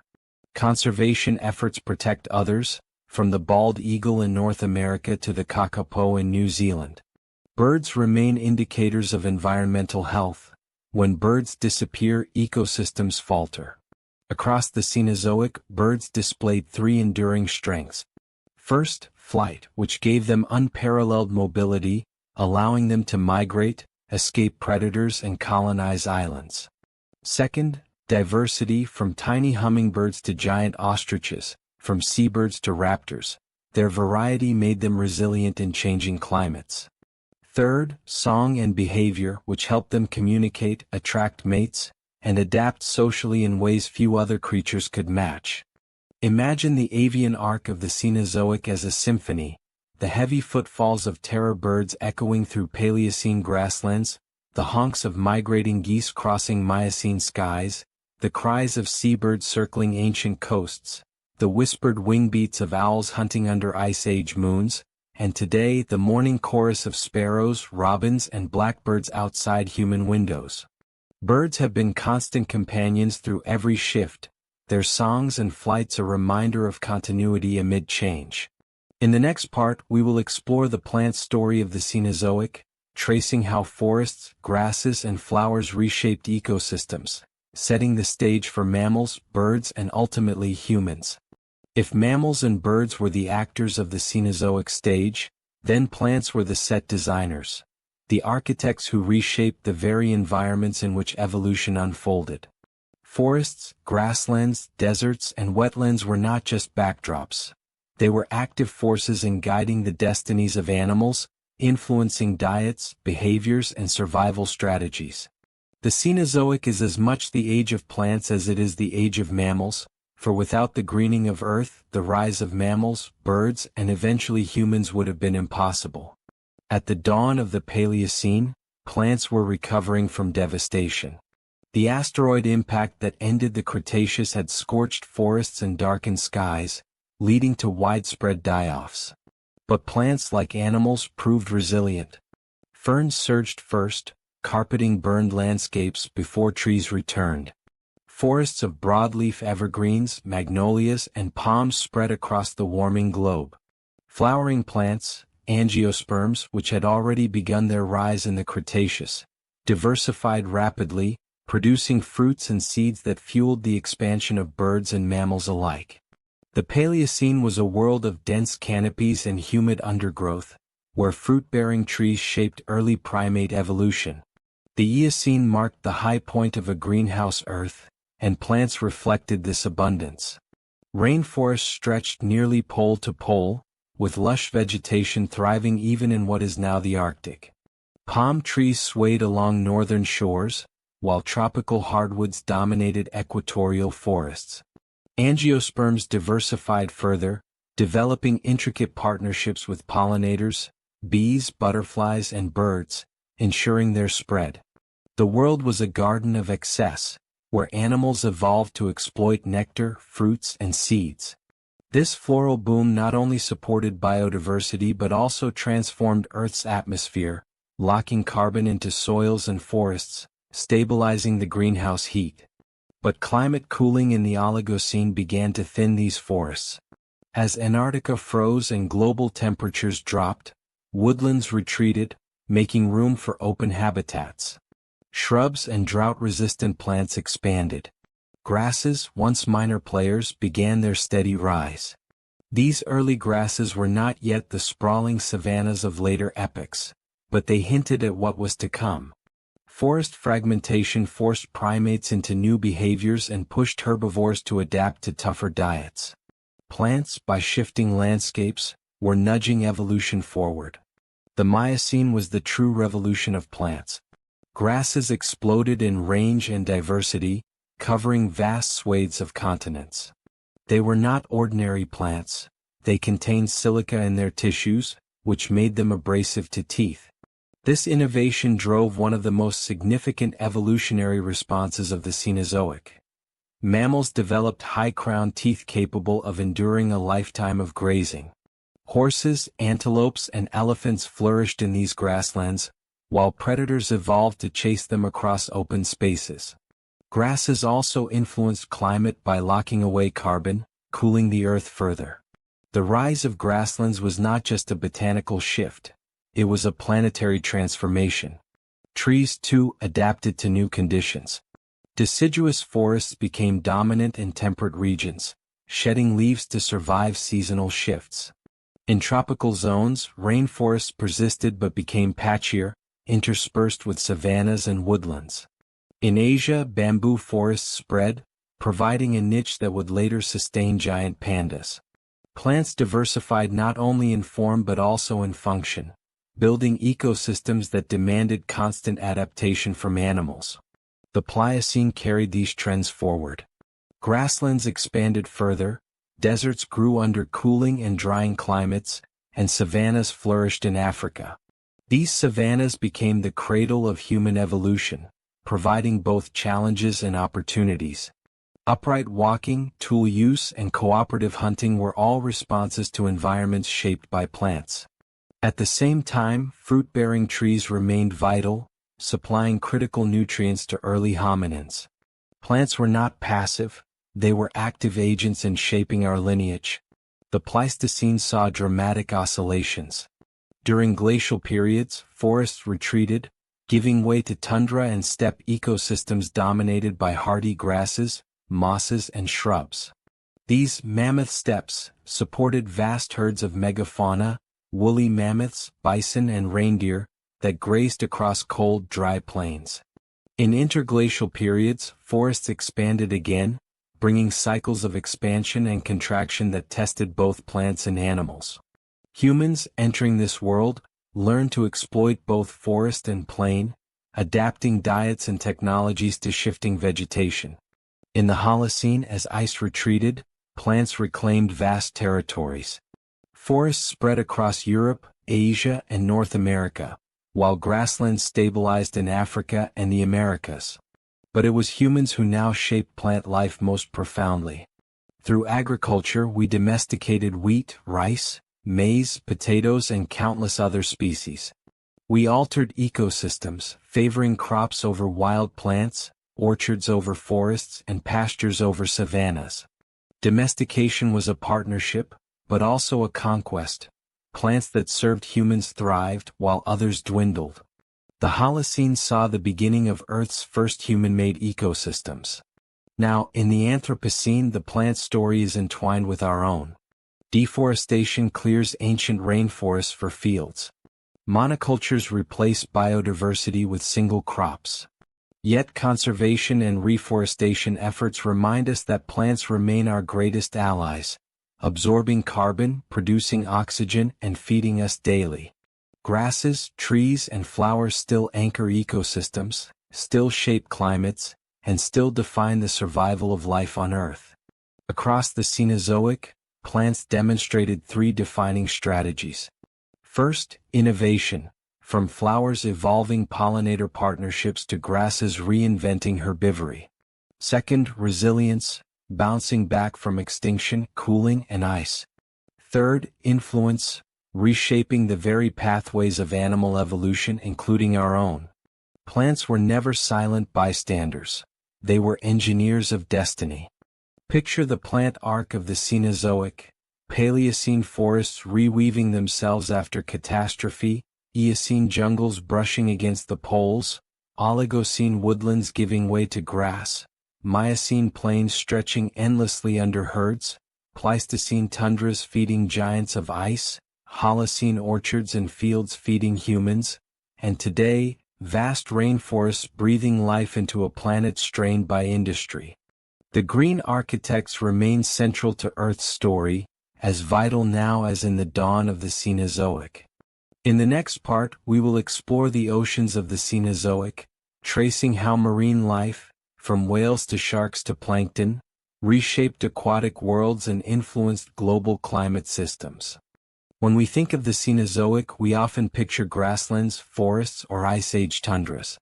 Yet most of Earth's surface is water, and throughout the Cenozoic the oceans were as dynamic and transformative as the continents. They teemed with evolving life, powered planetary climate, and shaped the fortunes of species on land. From the rise of whales to the reign of sharks, from coral reefs to plankton blooms, the oceans were the silent engine of the Cenozoic story. At the start of the Paleocene, the seas were recovering from the same catastrophe that reset life on land. Marine reptiles like mosasaurs and plesiosaurs were gone, wiped out along with ammonites. In their absence, fish, sharks, and newly evolving marine mammals began filling roles left vacant. Plankton rebounded quickly, forming the base of the ocean's food web, and reefs started to regrow after the upheaval. Ocean currents shifted as continents moved, setting the stage for future climate changes. By the Eocene, the oceans were bursting with innovation. The ancestors of modern whales made a dramatic evolutionary leap. Descended from land-dwelling hoofed mammals, early whales such as Ambulocetus still had legs for walking. But within a few million years species like Basilosaurus had become fully aquatic, stretching over 15 meters in length. The seas of the Eocene were also home to giant penguins, enormous sharks, and rich coral reefs thriving in greenhouse warmth. Imagine tropical waters lapping against Antarctic shores, filled with life more reminiscent of modern equatorial seas. The Oligocene brought cooling waters as Antarctica froze and currents reorganized. The Antarctic circumpolar current isolated the continent, chilling global oceans. This change spurred new kinds of marine life. Baleen whales emerged, evolving filter-feeding plates that allowed them to consume vast amounts of plankton. Dolphins and smaller toothed whales appeared, hunting fish with echolocation. Sharks diversified further, with some reaching enormous sizes. Coral reefs shifted toward modern forms, adapting to cooler, nutrient-rich currents. The Oligocene oceans were less tropical but far more dynamic, buzzing with evolutionary innovation. The Miocene was the golden age of marine giants. Whales reached their greatest diversity, from massive baleen whales straining krill to giant predators like Leviathan, a sperm whale relative with teeth over a foot long, capable of battling other whales. And ruling the seas with unmatched ferocity was Megalodon, the largest shark to ever live. Reaching lengths of 18 meters, it dominated coastal waters, preying on whales and large fish. The Miocene oceans were a theater of titans, where giants clashed in waters dense with life. Plankton blooms fueled these ecosystems, their microscopic abundance driving the food chains that supported everything from sardines to leviathans. The Pliocene continued the drama but also introduced transition. The closing of the Isthmus of Panama altered ocean currents, intensifying the Gulf Stream and contributing to global cooling. Whale species adapted, some shrinking in size while others specialized in deep diving. Megalodon, once unchallenged, disappeared, possibly unable to compete with faster, smarter predators like orcas or to survive cooling oceans that reduced nursery habitats. Sea levels fluctuated, reshaping coastlines and creating new shallow seas rich in biodiversity. The Pleistocene, with its cycles of ice and thaw, dramatically affected oceans. Sea levels rose and fell by more than 100 meters, exposing continental shelves during glacial periods and flooding them during interglacials. These fluctuations created dynamic ecosystems, constantly shifting coastlines, and migration routes for marine and coastal life. Coldwater currents supported vast fisheries, while polar seas became refuges for seals, walruses, and whales adapted to icy habitats. Humans venturing into this world learned to fish, sail, and cross oceans, beginning their long relationship with the sea as both provider and pathway. In the Holocene, as ice retreated and seas stabilized, marine ecosystems flourished again. Coral reefs expanded in tropical waters, becoming some of the most biodiverse habitats on Earth. Whales and dolphins persisted, though hunted heavily by humans. Fish stocks fed growing civilizations, while seabirds and marine mammals intertwined with coastal cultures.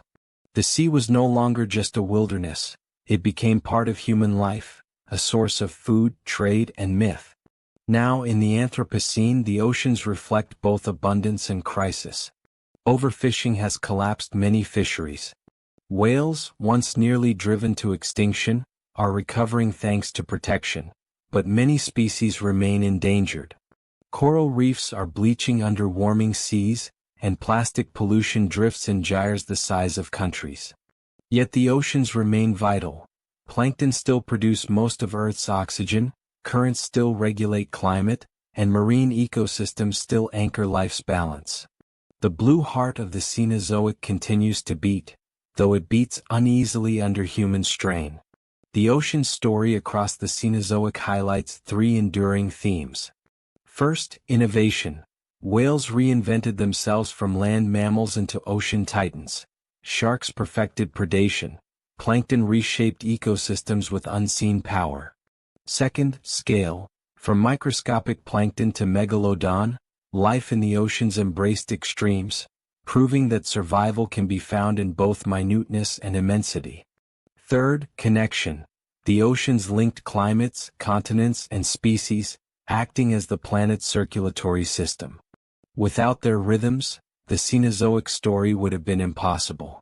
Picture the ocean arc of the Cenozoic: Paleocene seas rebounding after loss, Eocene waters filled with early whales, Oligocene currents churning with new life, Miocene giants clashing in deep waters, Pleistocene seas rising and falling with ice, Holocene waves carrying human ships, and today satellites tracking ocean currents from orbit while beneath the surface, whales still sing their ancient songs. The oceans have always been both mystery and lifeline, enduring, evolving, and reminding us of Earth's vastness.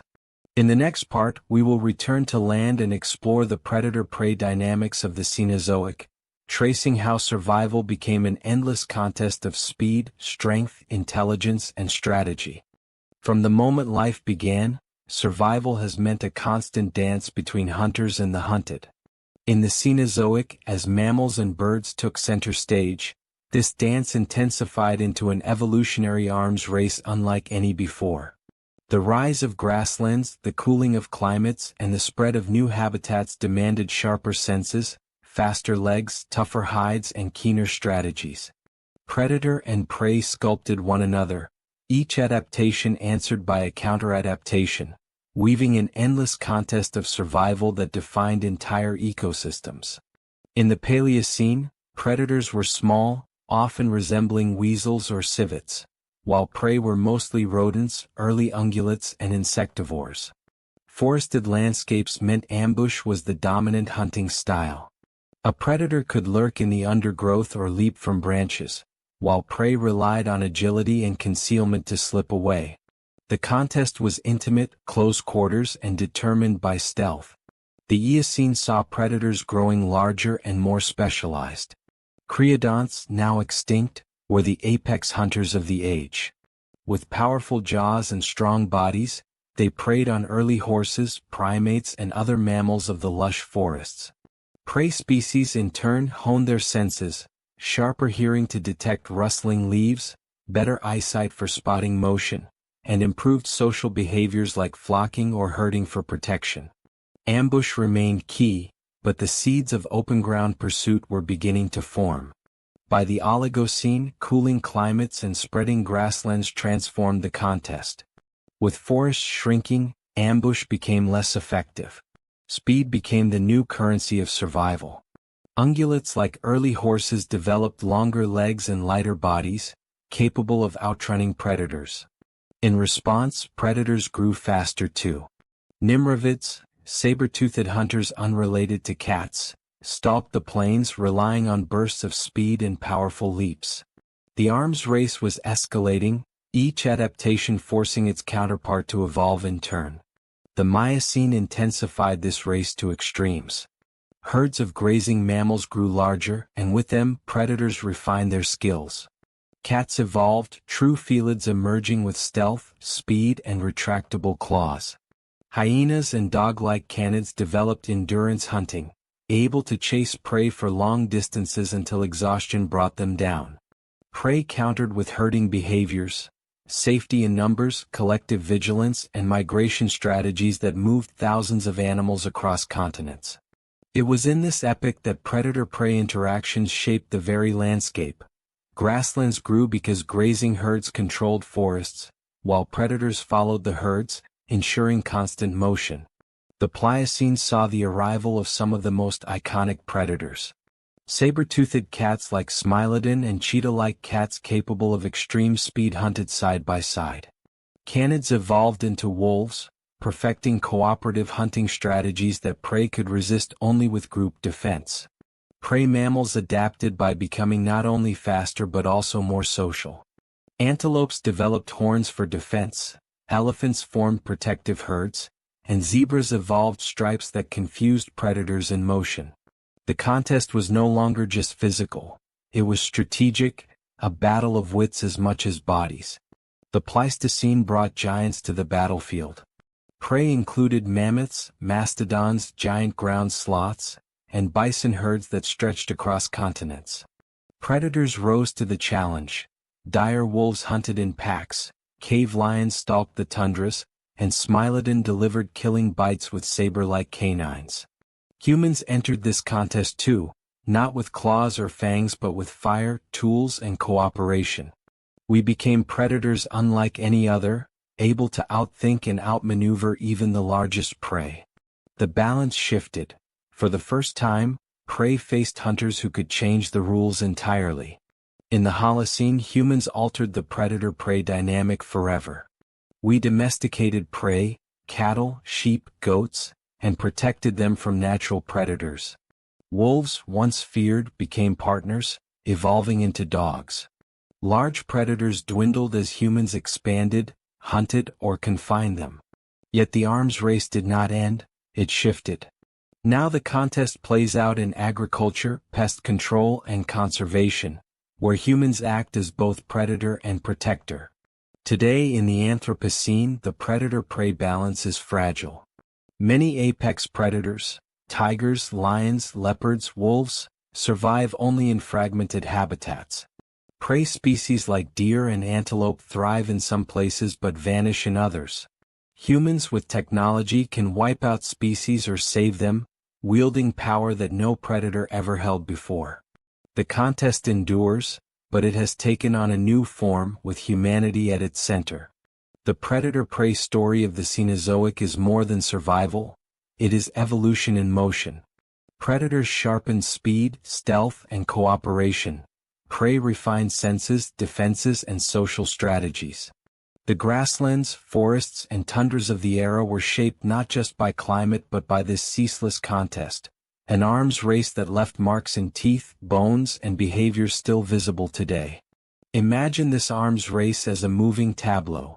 Paleocene hunters stalking in shadows, Eocene creodonts pouncing in forests, Oligocene ungulates sprinting across plains, Miocene herds thundering under predator pursuit, Pliocene cats lunging with saber fangs, Pleistocene wolves circling mammoth herds, and humans standing with spears, altering the balance forever. The chase never truly ended, it only evolved. In the next part we will explore the megafauna of the Cenozoic, those giants of land and sea whose size alone became a survival strategy, and whose disappearance reshaped the modern world.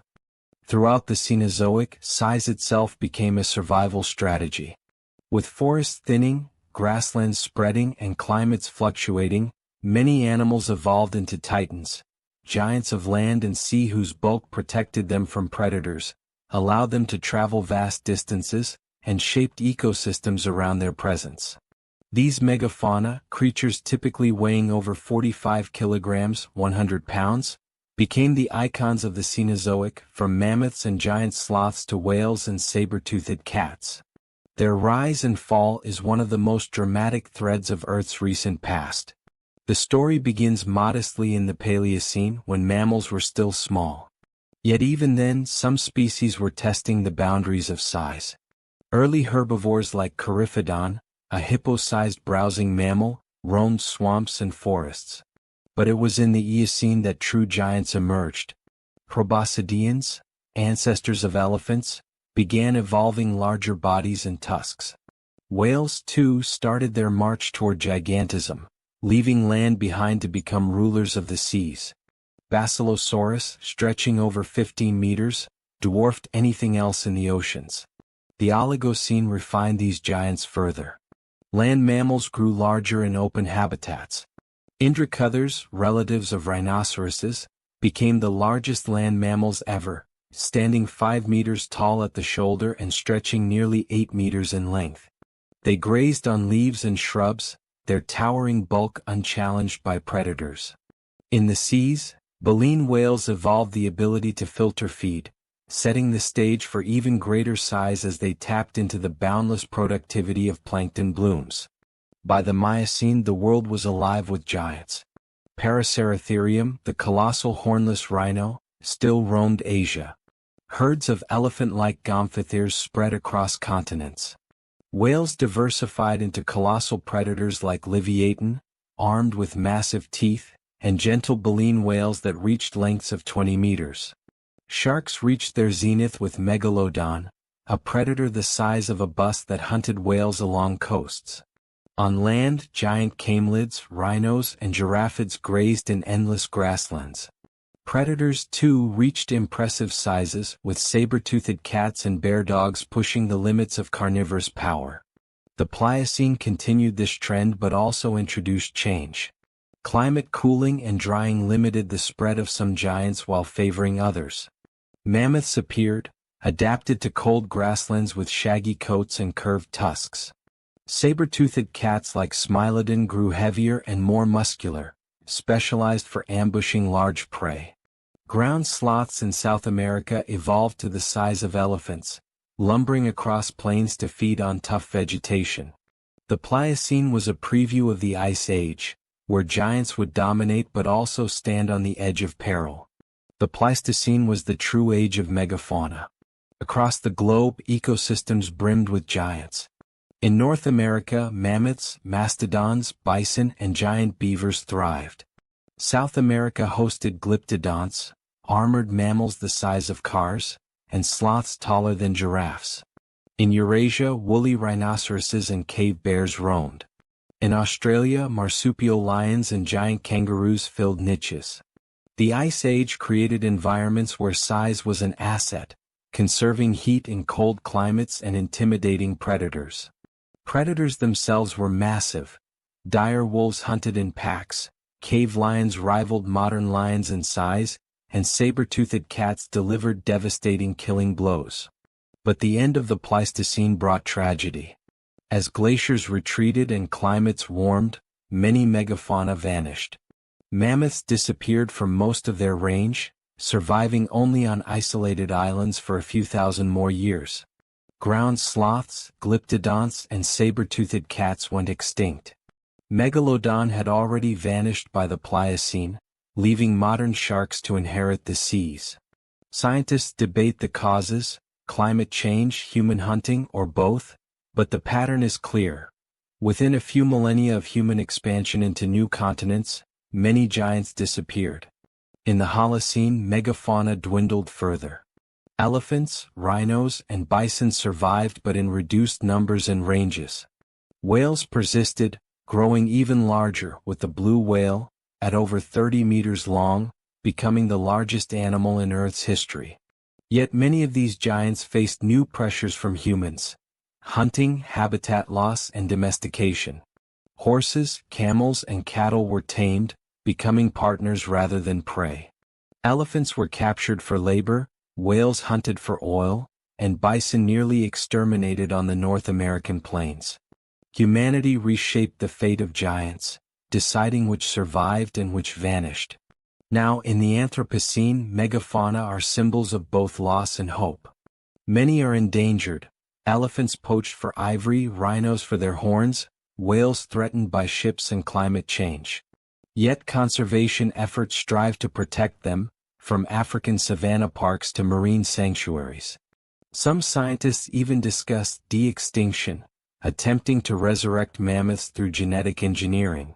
Whether or not such projects succeed, the fascination with giants endures, a reminder of the awe they inspired throughout human history. Megafauna were not just big, they were ecological engineers. Mammoths knocked down trees, creating grasslands. Ground sloths spread seeds through their dung. Whales fertilized oceans with their nutrient-rich waste, fueling plankton growth that absorbed carbon. These giants shaped environments, influencing everything from plant growth to climate cycles. Their loss disrupted ecosystems, leaving gaps still felt today.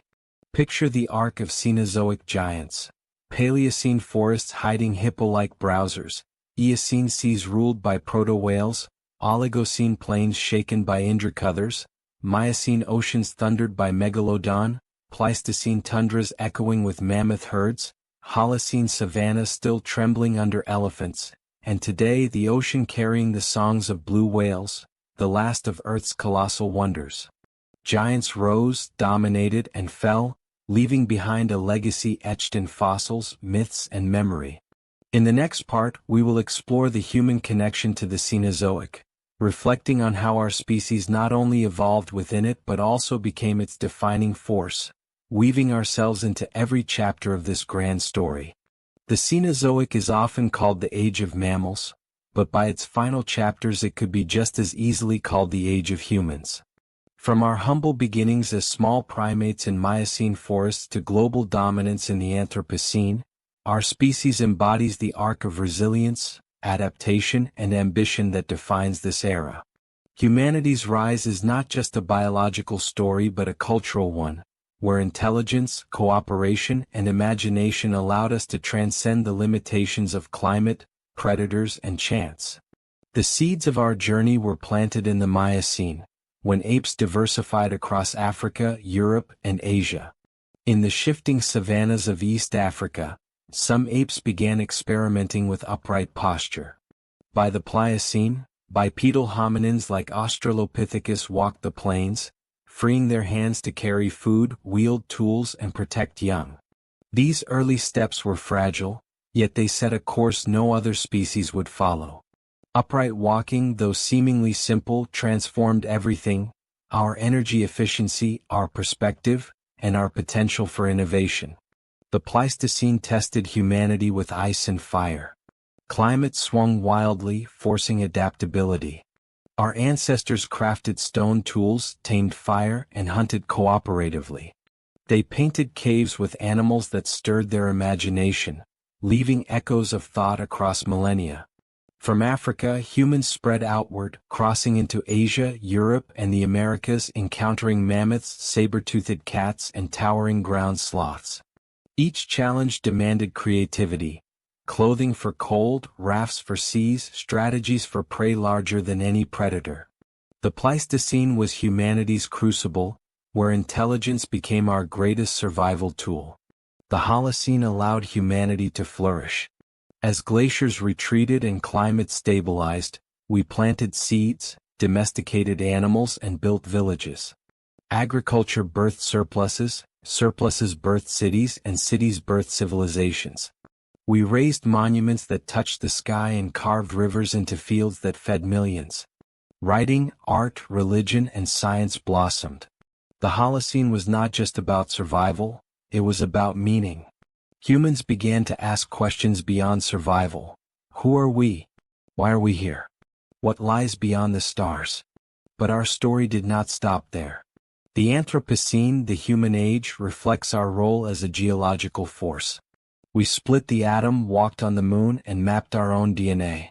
Yet we also drove extinctions, warmed the climate, and filled seas with plastic. Our tools reshaped the Earth's crust, our emissions altered the atmosphere, and our cities glowed in the night sky as new constellations. For the first time in the Cenozoic, one species controls the fate of countless others.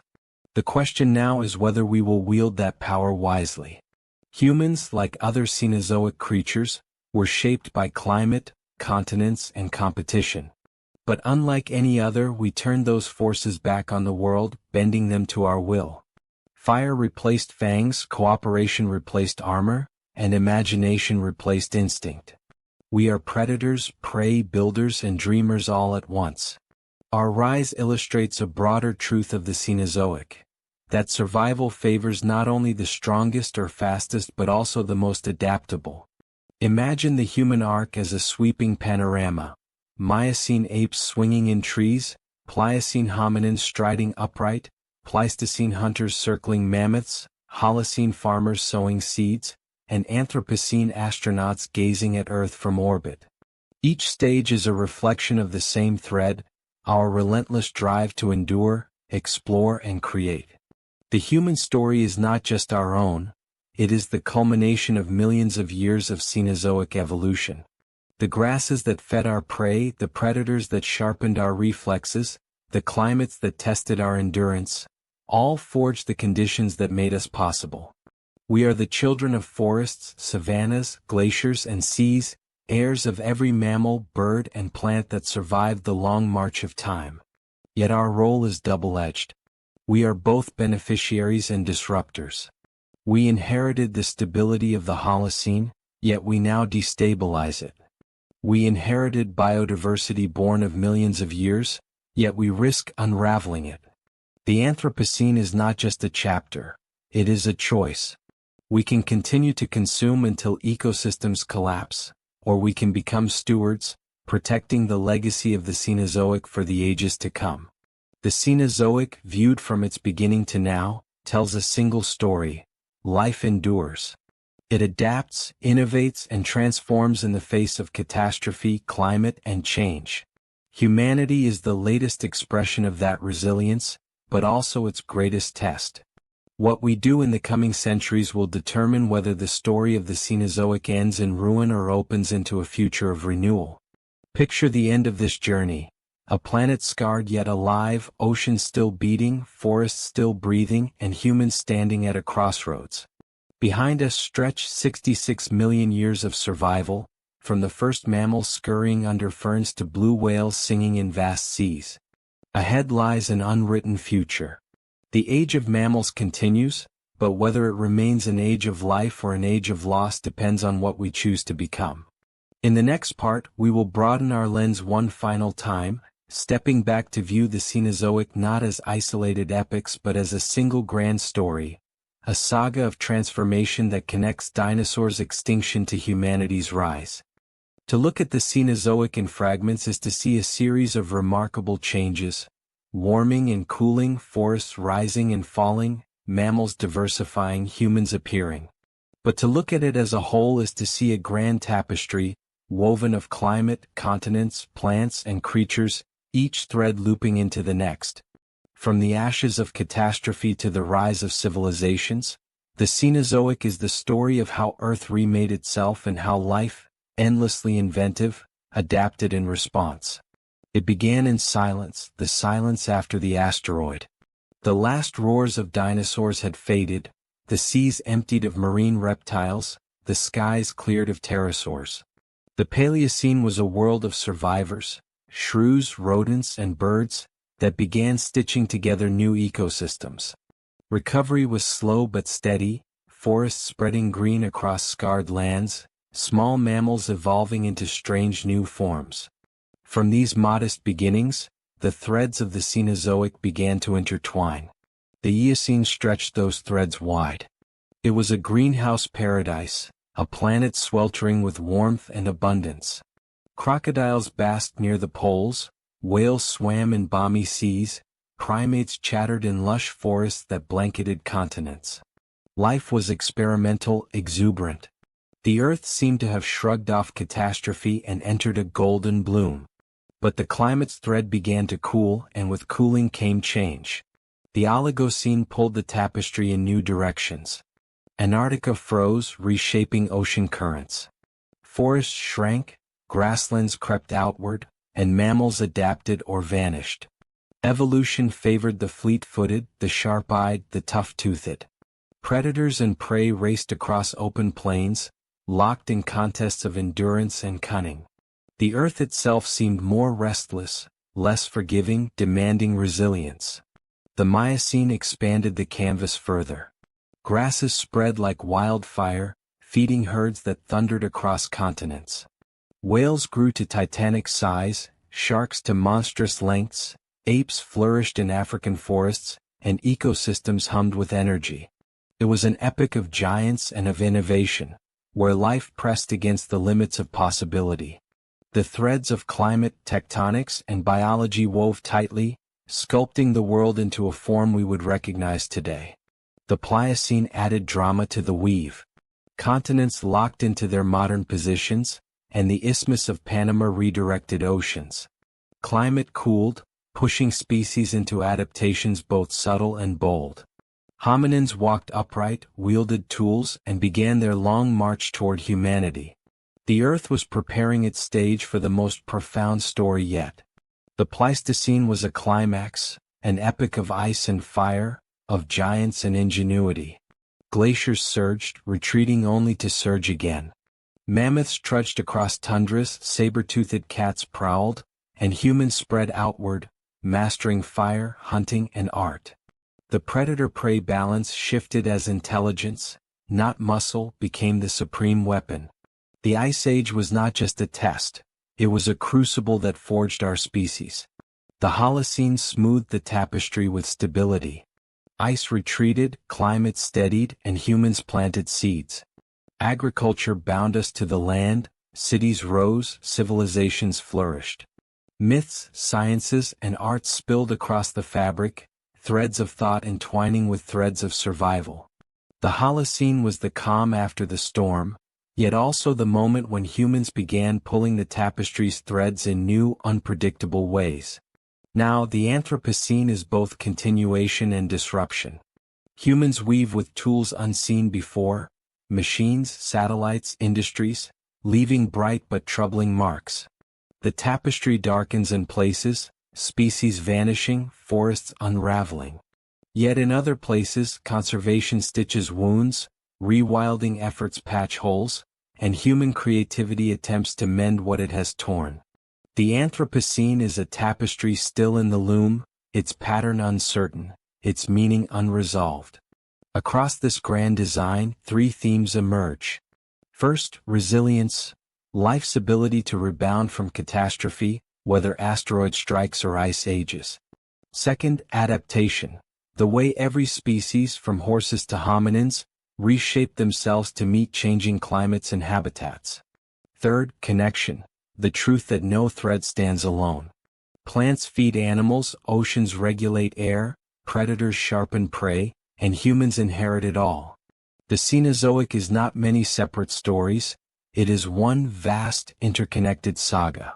Picture the Cenozoic tapestry unfurling, Paleocene forests stitching across scarred ground, Eocene threads of green and gold stretching pole to pole, Oligocene weaves of grass piercing through shrinking jungles, Miocene patterns thick with herds and predators, Pliocene knots of tectonics and apes, Pleistocene streaks of ice and fire, Holocene bands of agriculture and cities, and finally the Anthropocene, a jagged, unfinished border, its direction uncertain. The grand tapestry of the Cenozoic is not finished, for we are still weaving. The choices humans make will determine whether the pattern holds, unravels, or transforms into something unimagined. We are not separate from this story, we are its inheritors, its participants, and its authors. In the next part, we will shift from reflection to deep time perspective, comparing the Cenozoic to earlier eras, asking how it fits into the broader history of life and what lessons its story carries for the future.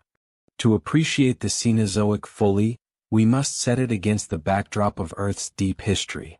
66 million years may seem vast, but it is only the latest chapter in a book stretching back 4.5 billion years. Before mammals and humans, before grasslands and glaciers, Earth had already lived through worlds stranger and harsher. The ancient seas of the Paleozoic, the reptilian empires of the Mesozoic. The Cenozoic is both unique and continuous, carrying forward lessons from earlier eras while writing its own.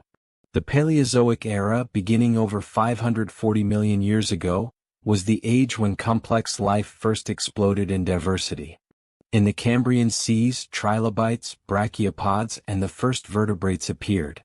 The Silurian and Devonian brought fish, forests, and the first land animals. By the Carboniferous, Earth teemed with swamp forests, giant insects, and early reptiles. The Permian ended with catastrophe, the greatest extinction in Earth's history, wiping out over 90% of species. The Paleozoic was an age of experimentation, where life spread into new realms, but it was also fragile, vulnerable to planetary upheaval. The Mesozoic era, following the Permian extinction, was the age of reptiles, dinosaurs, and the first birds and mammals. For 180 million years, dinosaurs ruled land, pterosaurs commanded skies, and ichthyosaurs and plesiosaurs filled oceans. Plants too transformed. Gymnosperms like conifers dominated early, while flowering plants emerged late in the Cretaceous. The Mesozoic ended, like the Paleozoic, in disaster. An asteroid impact that obliterated most dinosaurs and marine reptiles, clearing the way for mammals.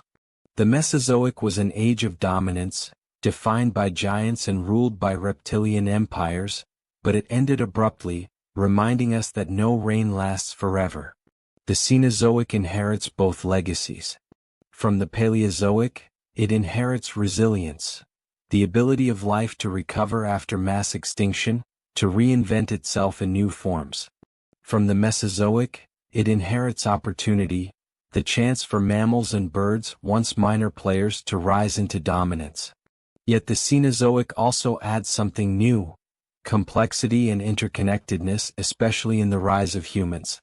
It is not just an era of survival or dominance, it is an era of meaning, where intelligence itself becomes a geological force.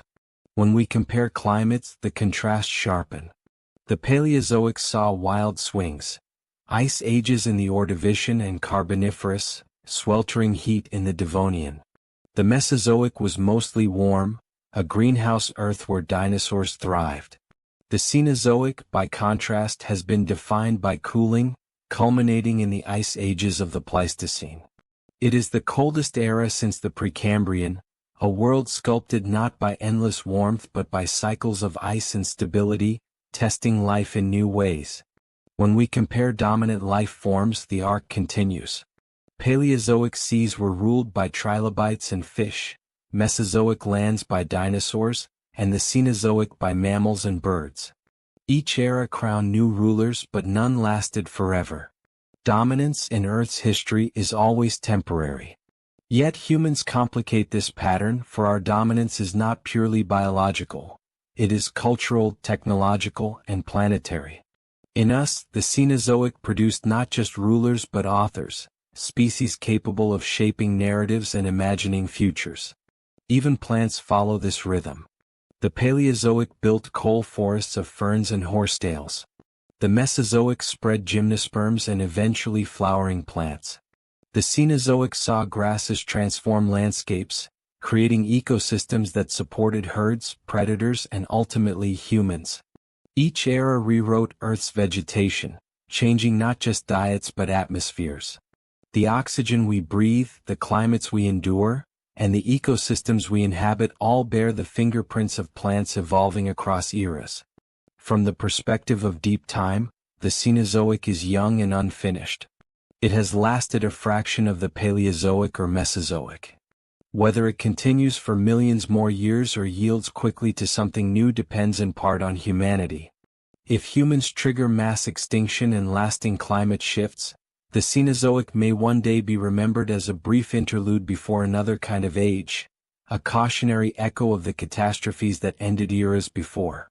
And yet, the Cenozoic also stands out as singular. It is the first era where a species has become aware of deep time itself. Trilobites did not know extinction awaited them.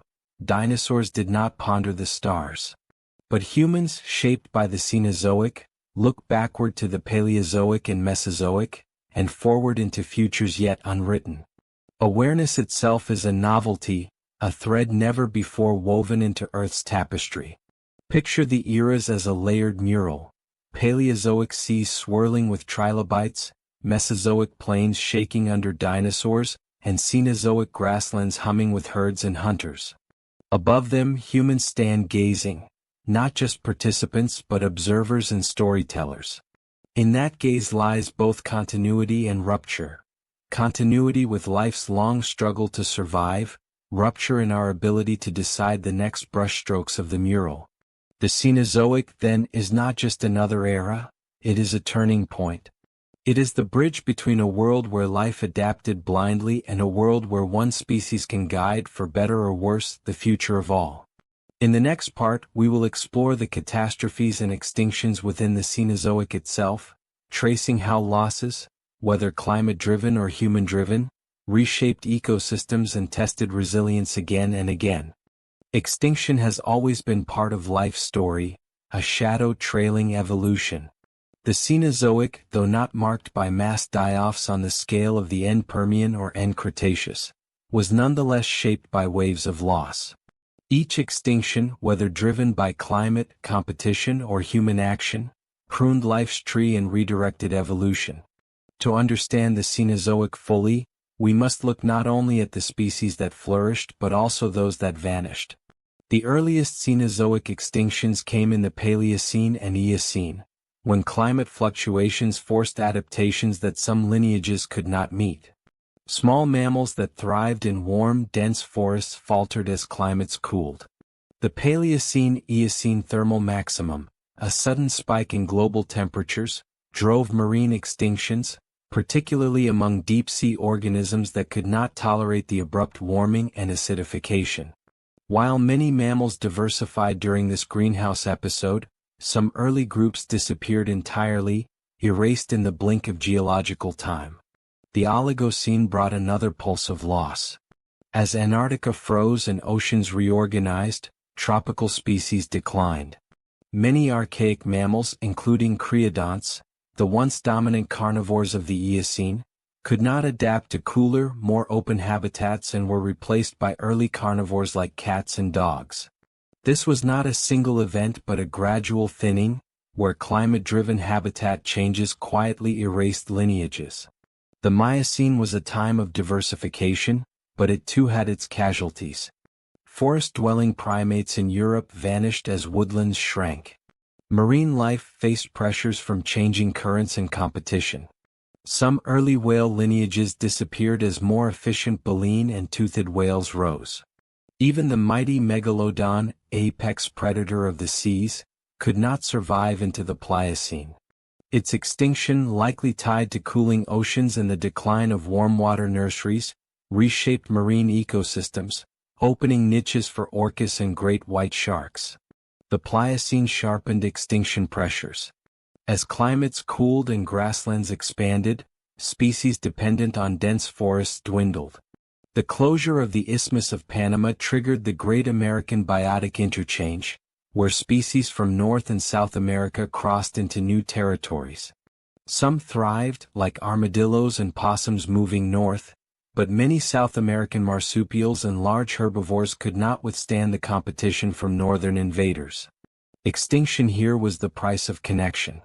The Pleistocene brought the most dramatic extinctions of the Cenozoic, the loss of the megafauna. Mammoths, mastodons, giant ground sloths, saber-toothed cats, and dire wolves, all vanished in the late Pleistocene within the past 50,000 years. These giants had endured ice age cycles for hundreds of thousands of years, but when climates warmed at the epoc's end, their ranges shifted and food sources dwindled. At the same time, humans spread across the globe, skilled hunters armed with tools, fire, and cooperation. The overlap of human arrival with megafaunal collapse is too consistent to ignore. Whether by overhunting, habitat alteration, or a deadly combination with climate stress, humanity played a central role in these extinctions. The Holocene continued this trend. As humans expanded agriculture and cities, habitats shrank. Species like the aurochs, the wild ancestor of cattle, were hunted into extinction by the 17th century. The dodo, a flightless bird of Mauritius, vanished within a century of human contact. Passenger pigeons, once billion strong, were driven to extinction by overhunting and habitat loss in the 19th century. In less than 10,000 years, humans caused losses that rivaled natural extinctions of entire epochs. Now, in the Anthropocene, extinction rates are accelerating at alarming speeds. Tigers, rhinos, elephants, and countless amphibians, reptiles, and birds face imminent risk. Coral reefs, threatened by warming and acidifying seas, could collapse within decades, erasing the habitats of thousands of species.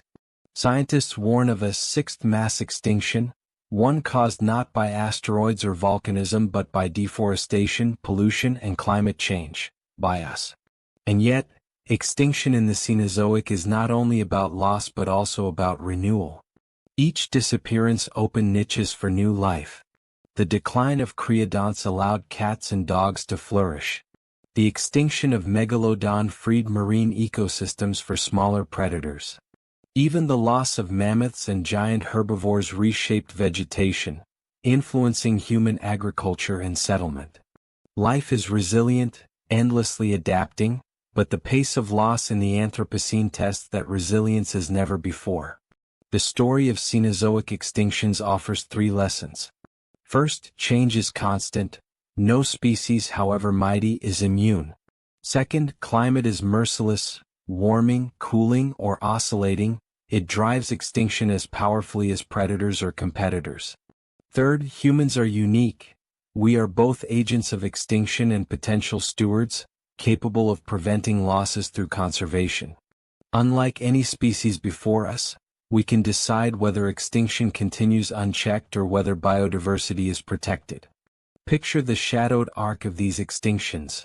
Early mammals fading in Paleocene forests, Eocene seas losing deep dwellers to sudden heat, Oligocene carnivores yielding to cats and dogs, Miocene oceans emptying of giants, Pliocene marsupials crowded out in South America, Pleistocene tundras silenced by the loss of mammoth herds, Holocene islands stripped of dodos and pigeons, and today's Anthropocene skies quieter without once common flocks. Each extinction is a silence in the symphony of life, a missing voice that once enriched the chorus.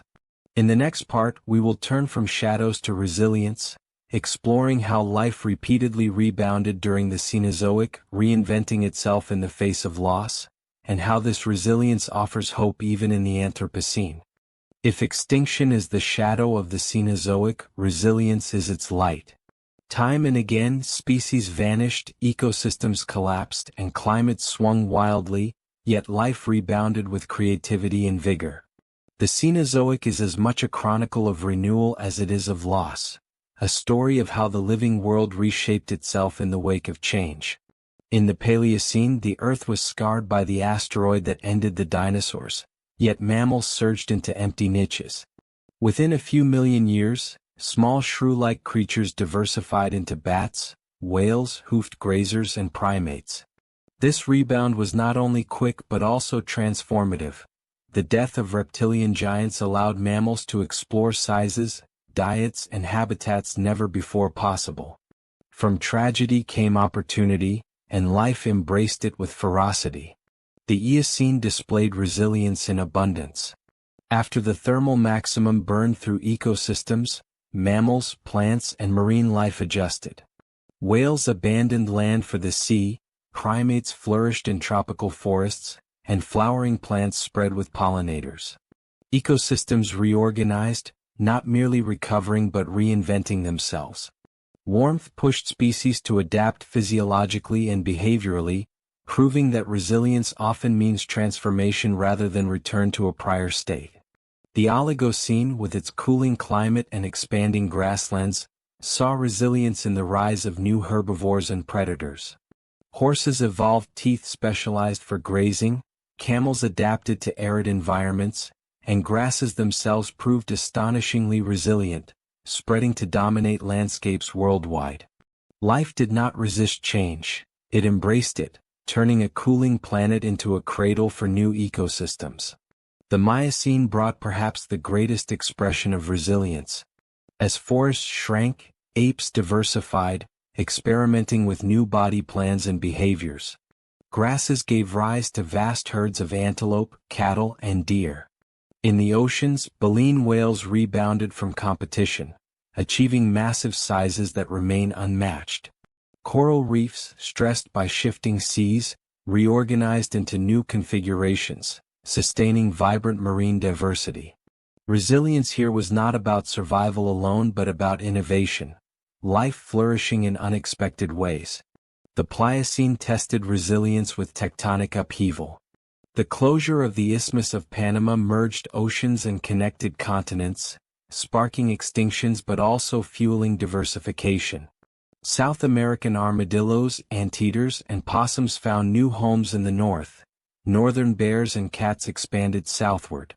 Ecosystems rewove themselves, blending once separate lineages into new, dynamic communities. What looked like disruption was, in the long view, a reinvention of biogeography. Even the Pleistocene, remembered for extinctions of megafauna, holds resilience in its quieter corners. After mammoths and saber-tooths vanished, ecosystems reorganized around smaller species. Deer, bison, and caribou thrived in open habitats, while wolves, coyotes, and humans filled predator roles once dominated by giants. Grasses adapted to the loss of large grazers, shifting their growth strategies. While ecosystems never returned to their megafaunal glory, they endured and evolved. The Holocene illustrates resilience in a new dimension: coexistence with humans. Wild species adapted to fields, farms, and cities. Rats, pigeons, and sparrows spread alongside us. Crops like wheat, rice, and maize transformed from fragile grasses into global staples, thriving under human cultivation. Dogs, cats, cattle, and horses became companions and partners, their survival intertwined with ours. Even in landscapes reshaped by plows and walls, life rebounded, adjusting to a human-dominated world. The Anthropocene continues to test resilience, but here we find hope in conscious action. Species on the brink, like the bald eagle, the giant panda, and the blue whale, have rebounded through conservation. Forests regrow where logging once stripped them, and rewilding projects restore wolves to Yellowstone, bison to Europe, and condors to California skies. Coral reefs may yet recover if warming slows, and mangroves reclaim coastlines when given space. Unlike earlier epochs, resilience today is not only natural but also intentional, guided by human choice. Resilience in the Cenozoic teaches us three truths. First, life is inventive. Species rarely return unchanged, but instead evolve new forms to fit shifting realities. Second, ecosystems are flexible. When one species vanishes, others adapt to fill the gap. Third, resilience is uneven. Some lineages collapse, others flourish, but overall, life finds a way forward. This pattern offers hope even amid today's crises. Imagine resilience as a green thread woven through the Cenozoic tapestry. Paleocene mammals branching outward, Eocene whales embracing the seas, Oligocene grasses conquering continents, Miocene apes experimenting with new forms, Pliocene continents stitching together, Pleistocene ecosystems reorganizing around survivors, and Holocene species finding niches in human shadows. That green thread is not smooth but jagged, looping, and improvisational, yet it runs unbroken, proof of life's determination. The resilience of the Cenozoic reminds us that while extinction silences, life's song continues in new keys. Mammoths may be gone, but elephants remain. Saber-tooths are lost, but lions still roar. Countless unknown species may yet rise, shaped by climates we cannot predict. As long as Earth spins and the sun burns, resilience ensures that the story of life will not end. It will only change. In the final part, we will bring all threads together, offering a concluding reflection on the Cenozoic as the age of life's reinvention, and on humanity's role in carrying its lessons into the future. The Cenozoic is often called the Age of Mammals, but after tracing its arc across 66 million years, another title feels more fitting: the Age of Life's Reinvention. Time and again the Earth shifted, climate warming and cooling, continents drifting, oceans reorganizing, ecosystems collapsing. And time and again life responded not with surrender but with creativity. Mammals reinvented themselves into grazers, hunters, divers, and flyers. Plants reinvented landscapes with flowers and grasses. Humans reinvented survival with culture, imagination, and technology. The Cenozoic is not a story of stability, it is a story of transformation. We began in the Pliocene with a wounded Earth stumbling out of the shadow of dinosaurs. Forests regrew, small mammals diversified, and life took cautious steps toward a new age. In the Eocene, warmth washed across the globe, tropical forests thrived, whales returned to the sea, and primates flourished. The Oligocene cooled the planet, testing resilience, shrinking jungles and favoring grasses, while predators and prey adapted to open plains. The Miocene exploded with energy, giant sharks, towering whales, thundering herds, and apes exploring the possibilities of upright walking. In the Pliocene, tectonic events reshaped oceans and continents, nudging climates toward cold and preparing the stage for hominins. The Pleistocene was the crucible of ice and fire, where humanity emerged, survived, and spread. The Holocene gave stability, allowing agriculture, cities, and civilizations to flourish. And now the Anthropocene begins, uncertain, unstable, yet filled with possibility. Across these epochs, three great themes echo. First, the power of climate, warming, cooling, and cycling. Climate carved the path of life, forcing adaptation or extinction. Second, the creativity of evolution. Each challenge birthed innovation, from baleen whales straining oceans to humans painting caves with visions. Third, the interdependence of all life, grasses feeding herds, herds sustaining predators, predators sharpening prey, and humans inheriting the entire web, both fragile and resilient. The Cenozoic also carries warnings. No dominance is permanent. Dinosaurs reigned for 180 million years, yet vanished in a geological heartbeat. Saber-tooths and mammoths thrived for millennia, then disappeared within centuries of human arrival. Today's elephants, whales, and forests carry the same vulnerability. The Anthropocene is a reminder that resilience has limits. If pressure becomes too great, ecosystems unravel faster than they can mend. The shadow of extinction grows, and with it the risk that the Cenozoic could close not in resilience but in silence. Yet the Cenozoic also offers hope. For every extinction there has been recovery. For every collapse, a reinvention. The mammoths are gone, but elephants endure. The megalodon is gone, but whales still sing. The aurochs are gone, but cattle graze fields worldwide. Even now, forests regrow, endangered species rebound, and conservation stitches threads back into the tapestry. Unlike in any earlier era, humans can choose to protect rather than destroy. We can preserve resilience, becoming stewards rather than disruptors. Imagine the Cenozoic as a vast panorama. To one side, Pliocene forests, quiet and tentative. To the other, Anthropocene cities, glittering and restless. Between them lie grasslands, oceans, ice sheets, and deserts, all filled with creatures adapting, thriving, and vanishing. And in the center stands humanity, not above, but within, part of the panorama yet also holding brushes that paint its next horizon. Our era, the Cenozoic, reminds us that life is not fragile but dynamic. It bends, reshapes, and reinvents itself across catastrophe and change. The question is not whether life will endure, it will. The question is whether humanity will endure with it as participant and steward, or whether we will force the tapestry into patterns too frayed to sustain us. As we close this journey, take one last look across the span of 66 million years. From the small mammals scurrying beneath Paleocene ferns to the astronauts gazing back at Earth in the Anthropocene night, the Cenozoic has been a saga of survival, invention, and meaning. It is our story, our inheritance, and our responsibility. The age of life's reinvention is not over, it continues with us. The choices we make today will echo millions of years into the future. Will the Anthropocene be remembered as an age of ruin, or as the moment humanity embraced its role as guardian of the living Earth? That answer, like the Cenozoic itself, remains unwritten.